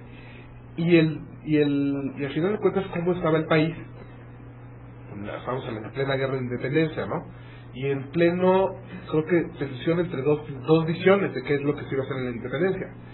Algunos, concretamente pues se me viene a la mente Ramos Arizpe, que estaba en Cádiz justamente, pues que ve como este modelo ya de las diputaciones provinciales, ya no lo ve tan monárquico, ya lo ve como unas series, ganamos, ¿no? Unos espacios, entonces viene con una idea de regreso, digamos, a México, con una idea no monárquica, ¿no? Ya venía con una idea más republicana y obviamente con esta misma cuestión regional, pues traía la idea un tanto federalista, ¿no? Entonces, él puede ser que ahí estoy simplificando mucho el punto histórico, pero entiendo que ahí está muy clara que había se nutría esa idea, ¿no? Pero hagan memoria, también quisiera que vean que del otro lado también estaba nutrida la otra idea monárquica, ¿no? Y yo sé que sirvan esas corporaciones comerciales. Hay un librito por ahí que hicimos con el Senado, hicimos varios senadores del Instituto y de algún otro lugar, sobre los juicios y las causas de los héroes de la independencia. Entonces yo concretamente me tocó hacer el de Allende, y yo veía como muy claro que esta como ambivalencia, ¿no? De que si Hidalgo y Allende eran monárquicos y lo que querían era que se restaurara la corona con Fernando VII o algún otro monarca, o si Hidalgo y Allende en el fondo no podían decir que no querían eso y era un simple pretexto. Pero lo que sí es cierto es que al menos Agustín de Iturbide era completamente monárquico. O sea, era completamente monárquico que una vez que se consume la independencia, lo que hacemos es nombrarme emperador. Agustín de Iturbide, no aquí. Yo sé que el pinky cerebro que llevo dentro no me deja en paz, pero era esa como tensión. Entonces creo que lo refleja muy bien lo que dices tú, ¿no? Entonces de alguna forma Fray Servando, como del lado más centralista, más conservador, más monárquico, pues como que decía, pues ¿para qué nos vamos tan lejos, no? Y quizás vamos a vivir con esta idea más clara, o más liberal, más republicana, pues estaba por el otro lado. Entonces coincido con eso, yo no me quería meter mucho ahí, era como jugar con esa idea del símil que podemos hacer con cómo está el Senado, pero me parece que aporta la discusión, ¿no? Adrián.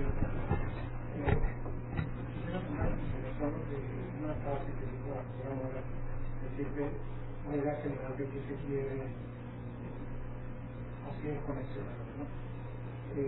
Para ir más allá de buscar qué se quiere hacer con el sistema político, ¿no? Dejando de lado el presidencialismo, algunos de sus problemas, otros no, para mí dejando de lado, dejando nada más al Congreso. Y ahí hay temas que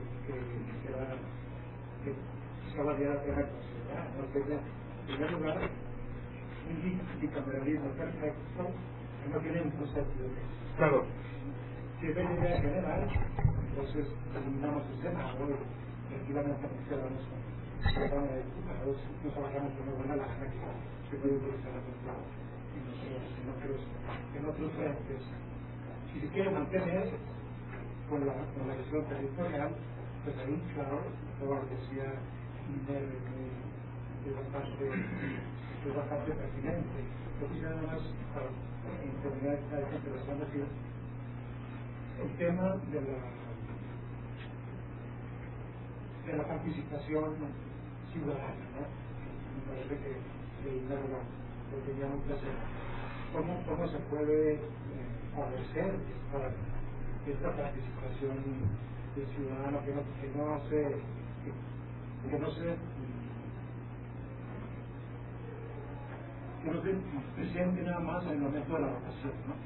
Sino la participación ciudadana que tenga que ver con el voto, pero también con la vigilancia, con el control de sus representantes. Con tal sistema se puede favorecer la mayor participación ciudadana. Probablemente con el sistema proporcional, probablemente, ¿no? Pero en el caso del Senado como Cámara Territorial, el sistema proporcional, claro, tiene muchas dificultades también a que se pueda pasar, como decía. Pero nada más esta última reflexión que no, y además muy oportuna. Te cuento por qué muy oportuna. Primera, no sé si todo el mundo lo ubica, pero es Adrián Rentería, él es un mexicano, si no me equivoco, chihuahuense, y él es profesor, se fue a estudiar a Italia, a Turín con Bobbio y compañía, y se quedó de profesor en Milán. Entonces saca de visita, y por ahí el 9 de marzo, y todavía estamos viendo que el 16 o 20 días, pero por ahí va a estar en eventos aquí en el instituto. Entonces no dejen de estar rastreando los eventos porque pues, participarán, ¿no? Entonces los temas básicamente entiendo que no son muy del lado de filosofía del derecho, que sería la separación de derecho y moral, temas ahí como del debate constituyente, incluyentes y excluyentes, y otro más abierto que es esta idea del garantismo y el no constitucionalismo. Entonces ahí creo que habrá dos temas interesantes, seguramente les podrán ser de atracción. Estén pendientes del instituto o acérquense a nosotros para que eventualmente les mantengamos informados de ambos. Entonces eso sería una comercial aprovechando su comentario. Pero eso lo refuerzo yo con algo que creo que compartimos y coincidimos en que como tenemos la deficiencia del lado de los filósofos, tendremos no fijarnos nada más en el arbolito, sino que nos gusta ver como dónde está todo el árbol, todo el bosque, cómo está compuesto todo el bosque. Y en ese sentido, efectivamente, no lo dije así, pero creo que este comentario me permite reforzar esta idea. Quizás a mí la pregunta más, no me pregunta qué queremos hacer del Senado, no, ¿qué queremos hacer de todo el país? O sea, sí, no, sí, o sea, sí, cerebro y del mundo, ¿no? Continente americano, bueno, primero voy por Norteamérica, y luego voy por el continente americano, y luego ahora sí ya todo el mundo. ¿Qué vamos a hacer con todo el mundo, no?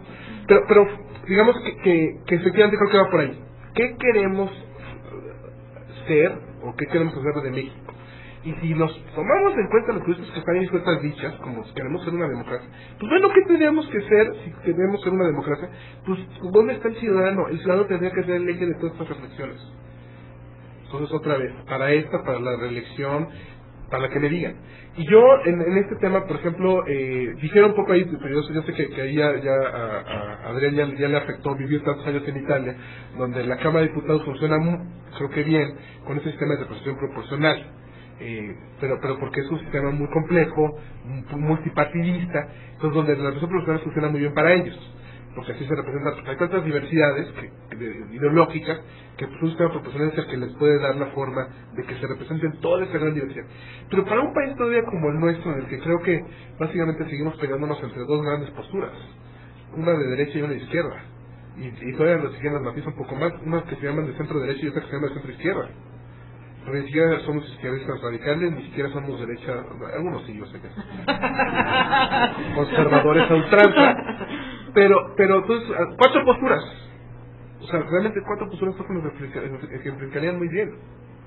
Y aún así, entonces, yo en ese sentido, creo que algo muy parecido a lo que digo aquí sería mi modelo pensando en el caso de que, como es otro tema de la reforma política, entráramos a revisar la composición de diputados. También está la propuesta de disminuir el número. Yo no sé, y te adelanto ahí quizás para dejarte tranquilo, yo no sé si eventualmente en una propuesta de cómo dejarían diputados, yo no necesariamente, y casi te seguro que no, me inclinaría a pensar que no, me iría contra los de representación proporcional. Yo mantendría los de representación proporcional. Me parece que la idea de por qué introducirlos era buena. No me gusta este argumento de que era buena cuando se necesitaba abrir el sistema político, y ahora que ya está abierto y ya que tenemos más o menos 2 o 3 partidos consolidados, ya podemos cerrarla ya. No, creo que hay que mantener esa puerta abierta para que eventualmente aquellos partidos que puedan aparecer, digo, ahorita soy como muy escéptico, veo realmente 2 o 3, no veo más posturas, pero que eventualmente pudiera aparecer una verdadera socialdemocracia, o que pudiera aparecer, no sé, un partido con unas características muy peculiares, pues que tengan la forma de crecer. ¿Y cómo crecieron? Pues crecieron porque les abrieron representación proporcional. El mismo PAN creció porque les abrieron representación proporcional, si no, no existiría el PAN hoy en día. El PRD, lo mismo. O sea, los partidos, el Verde también ha crecido con esa dinámica. Entonces, creo que tendríamos que entenderlo que es un requisito importante, ¿no? Sin pasarme a toda representación proporcional de diputados, ¿no? Hice una pregunta también Luisa Abeja.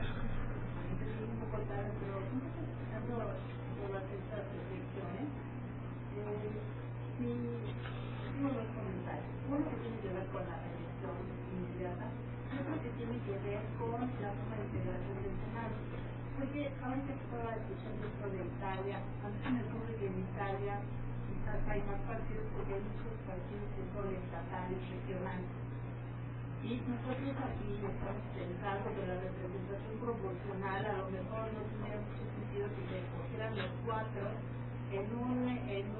también importa la magnitud del distrito. Claro. En un distrito de solamente 4, pero abriendo más. O sea, si hacia adelante, por ejemplo, se crearan más partidos de Chihuahua, de Sonora, y esos fueran los que pudieran demandar a sus representantes, ahí se habría una representación estatal real.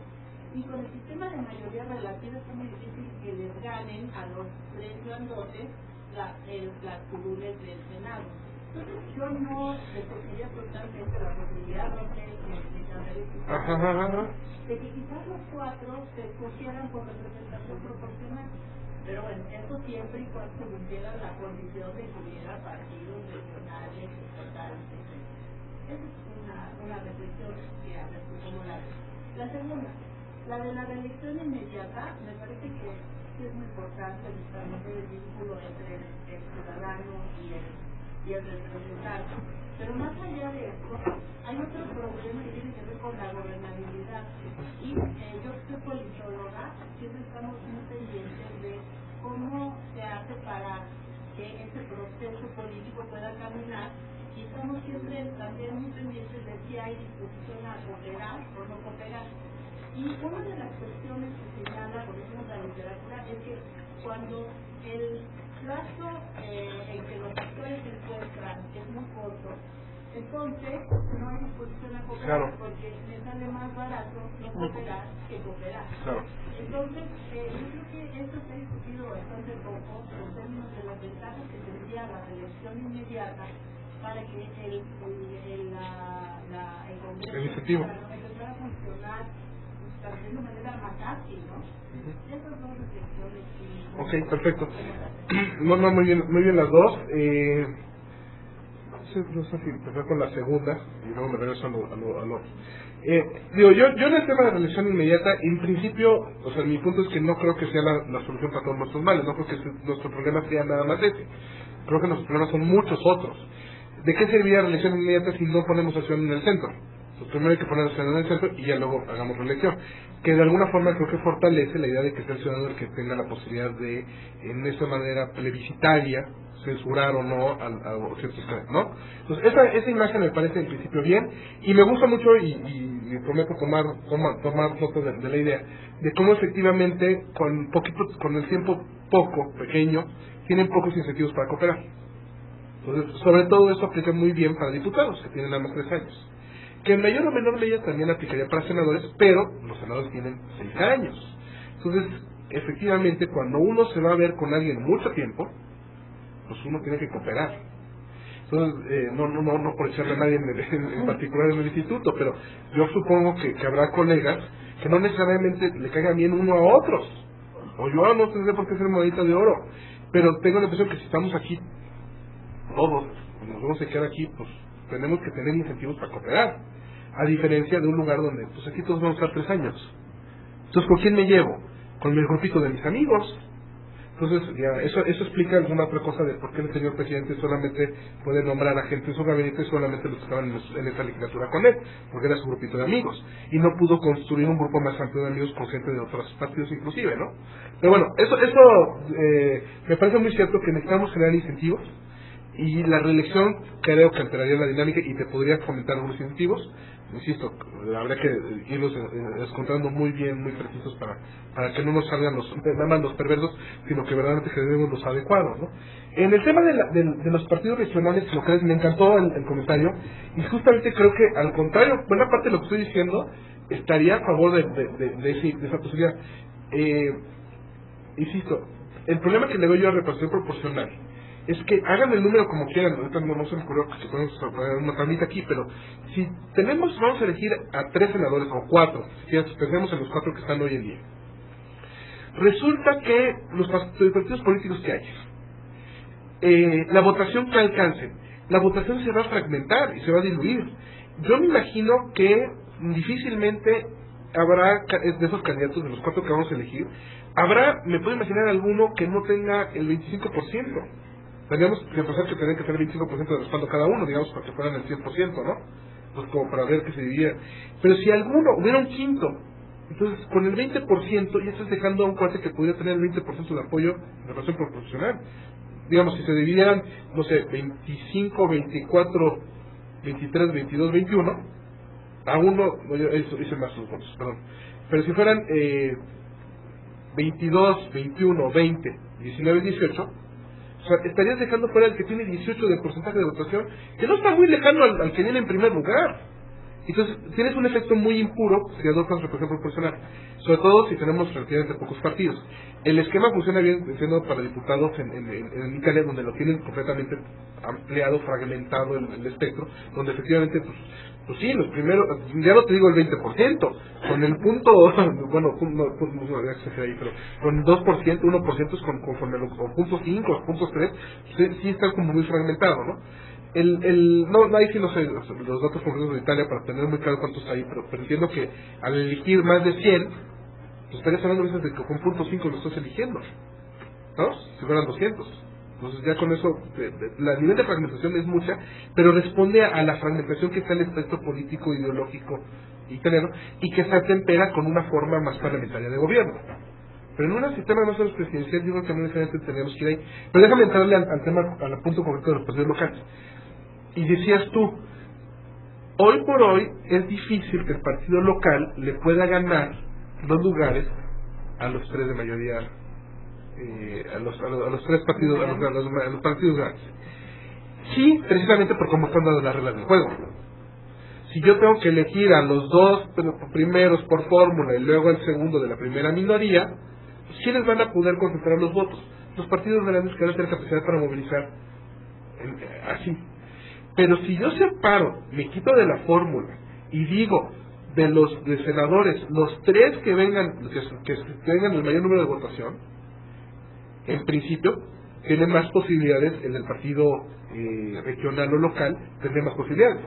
Y si a eso le agregamos el ejemplo que ponía yo de votación por puntos, y tú puedes darle todos tus puntos a ese, en lugar de dividir tus tres para tres candidatos a Senado, darle los tres a ese senador, aquellos que estén dividiendo sus votos en 1-1-1, pues tendrían que juntar a 3 para que tengan 3-3-3 y estén igual que el tuyo. Entonces, ahí curiosamente, con estos sistemas de votaciones transferidas, tendrían la posibilidad de que los partidos locales o regionales tuvieran mejores posibilidades para competir. Yo creo que ahí habrá otros problemas también muy de fondo. Mientras tú le estés dando a los partidos federales unos carretones de billetes, y a los partidos locales te aseguro que no llega a esos carretones de billetes, pues nunca van a... No. Entonces ahí hay un tema que habría también que repensar y que reformular, o sea, muy seriamente creo yo ahí habría que trabajar. Pero al menos creo que justamente parte de lo que estoy diciendo creo que serviría para esos ejemplos. Yo veo todavía dos al menos, ¿pero? ¿Sí? ¿Uno? ¿Hay más? No. Es que tengo un problema, aquellos que suben las manos arriba después ya pienso que ya quieren hablar. La parte del desideratum de esta reducción del número de legisladores sea en parte por falta de consenso o inmovilismo, no sé. Pero si eso es así, estaría equiparando número grande de legisladores con falta de consenso. Creo que se nos debería dar un argumento necesario y no, digamos, contingente, ¿no? No, ahí, o sea, nótese, yo no he dicho que necesariamente tengamos que reducir de 4 por entidad a 3. Lo manejo como algo que a mí me parecería como muy lógico, que borremos los 32, pero podríamos mantener los 4 por entidad. Entonces no caigo en esa cuestión de pensar, es una falacia, ¿no? Que pensar que porque es pequeño va a ser más fácil. Pues no lo creo. Como tampoco creo la falacia en la inversa, que por ser más grande es más representativo. Entonces, sí se ve la idea. Y hay un debate, y ahí, ¿cómo se llama? Jeremy Waldron tiene como esta tesis, ¿no? Dice Waldron, mientras más grande sea la legislatura, lo más representativa. Sí, en términos individuales, haciendo numeritos, es más representativa. O sea, sí, suena. Digo, pero con esa lógica tendríamos que hacer senados del tamaño de la población, para que fuera lo más representativo posible. Entonces, creo que hay una cuestión ahí de encontrar un balance, un número muy sensato, ¿no? En el caso de los senadores, 2, 3, 4 por entidad me parecería muy sensato. No abogaría por poner más, no subirle, 5 me parece que no. 3 sería creo que mi propuesta como más racional, me parece como lo más lógico, pero 4 no me asustaría. Y todo el argumento se ajustaría. Todos tenemos, pues, si son 4, tenemos posibilidad en voto acumulado para votar por 3. Si son,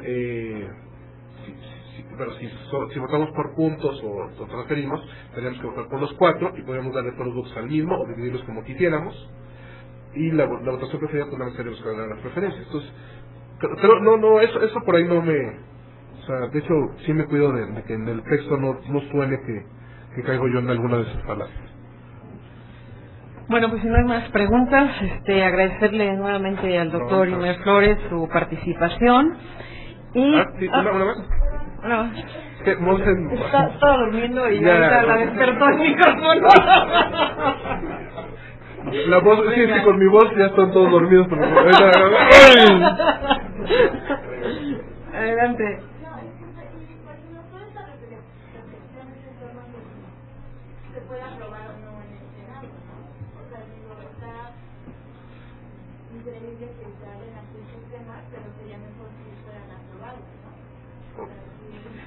No, bueno. Pero entiendo muy bien el punto y me parece muy bueno. Y alguien me lo cuestionaba y me criticaba por qué no invitaban a senadores.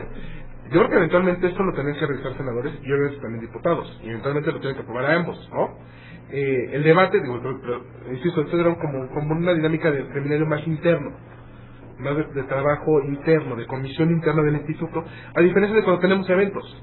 Y en los eventos, si habrán hoy escuchado que tenemos senadores, y a los senadores les decimos que hay que hacer esto así, que de todos modos no nos hacen caso, ese es otro problema, pero se los decimos, ¿no?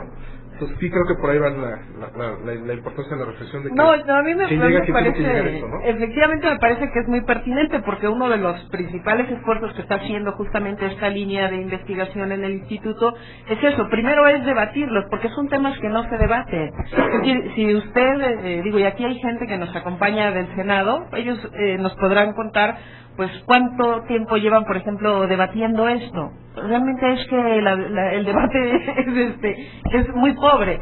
Nosotros ponemos justamente estos temas en la mesa porque pensamos, hay gente en la Cámara, igual aquí, que nos puede decir, bueno, sus seminarios se dedican a otras cosas.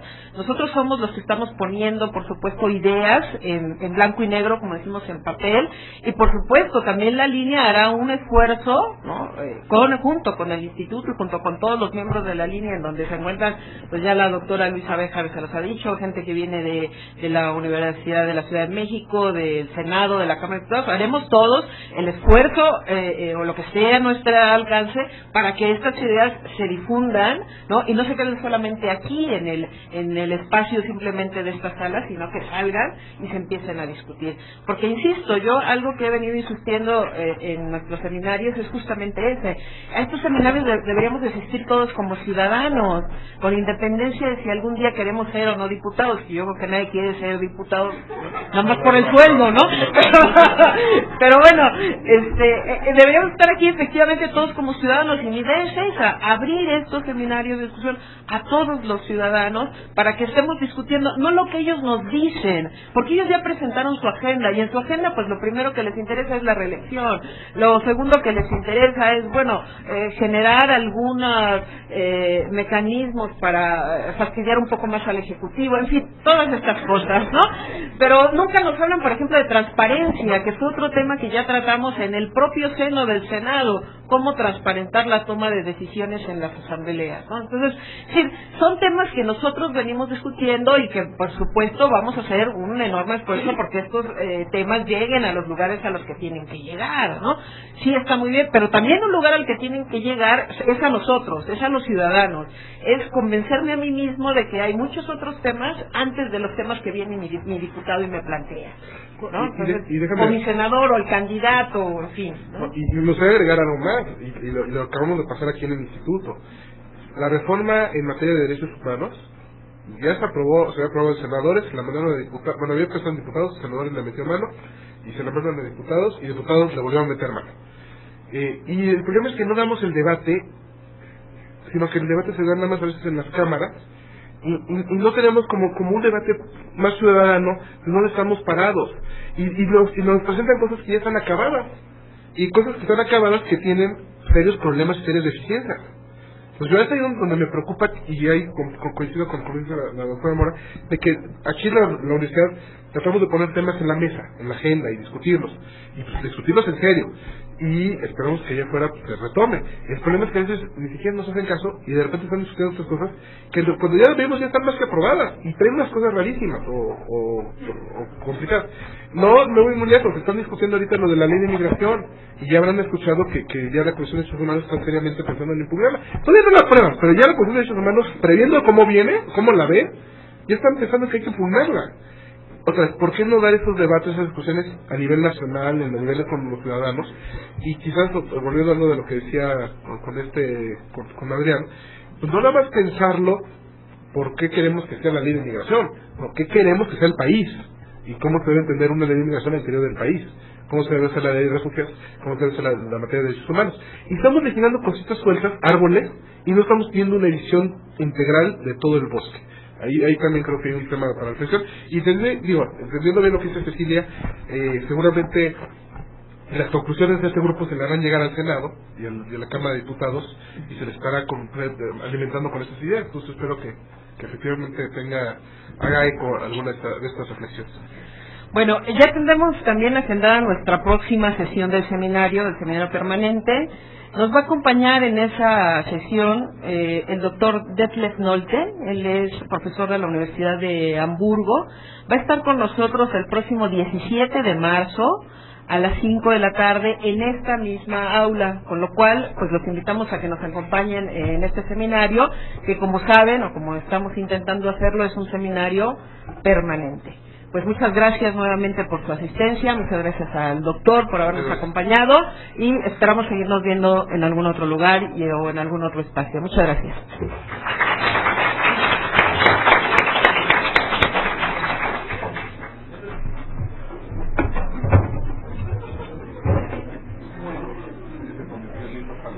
¿Pierna de palo? De palo.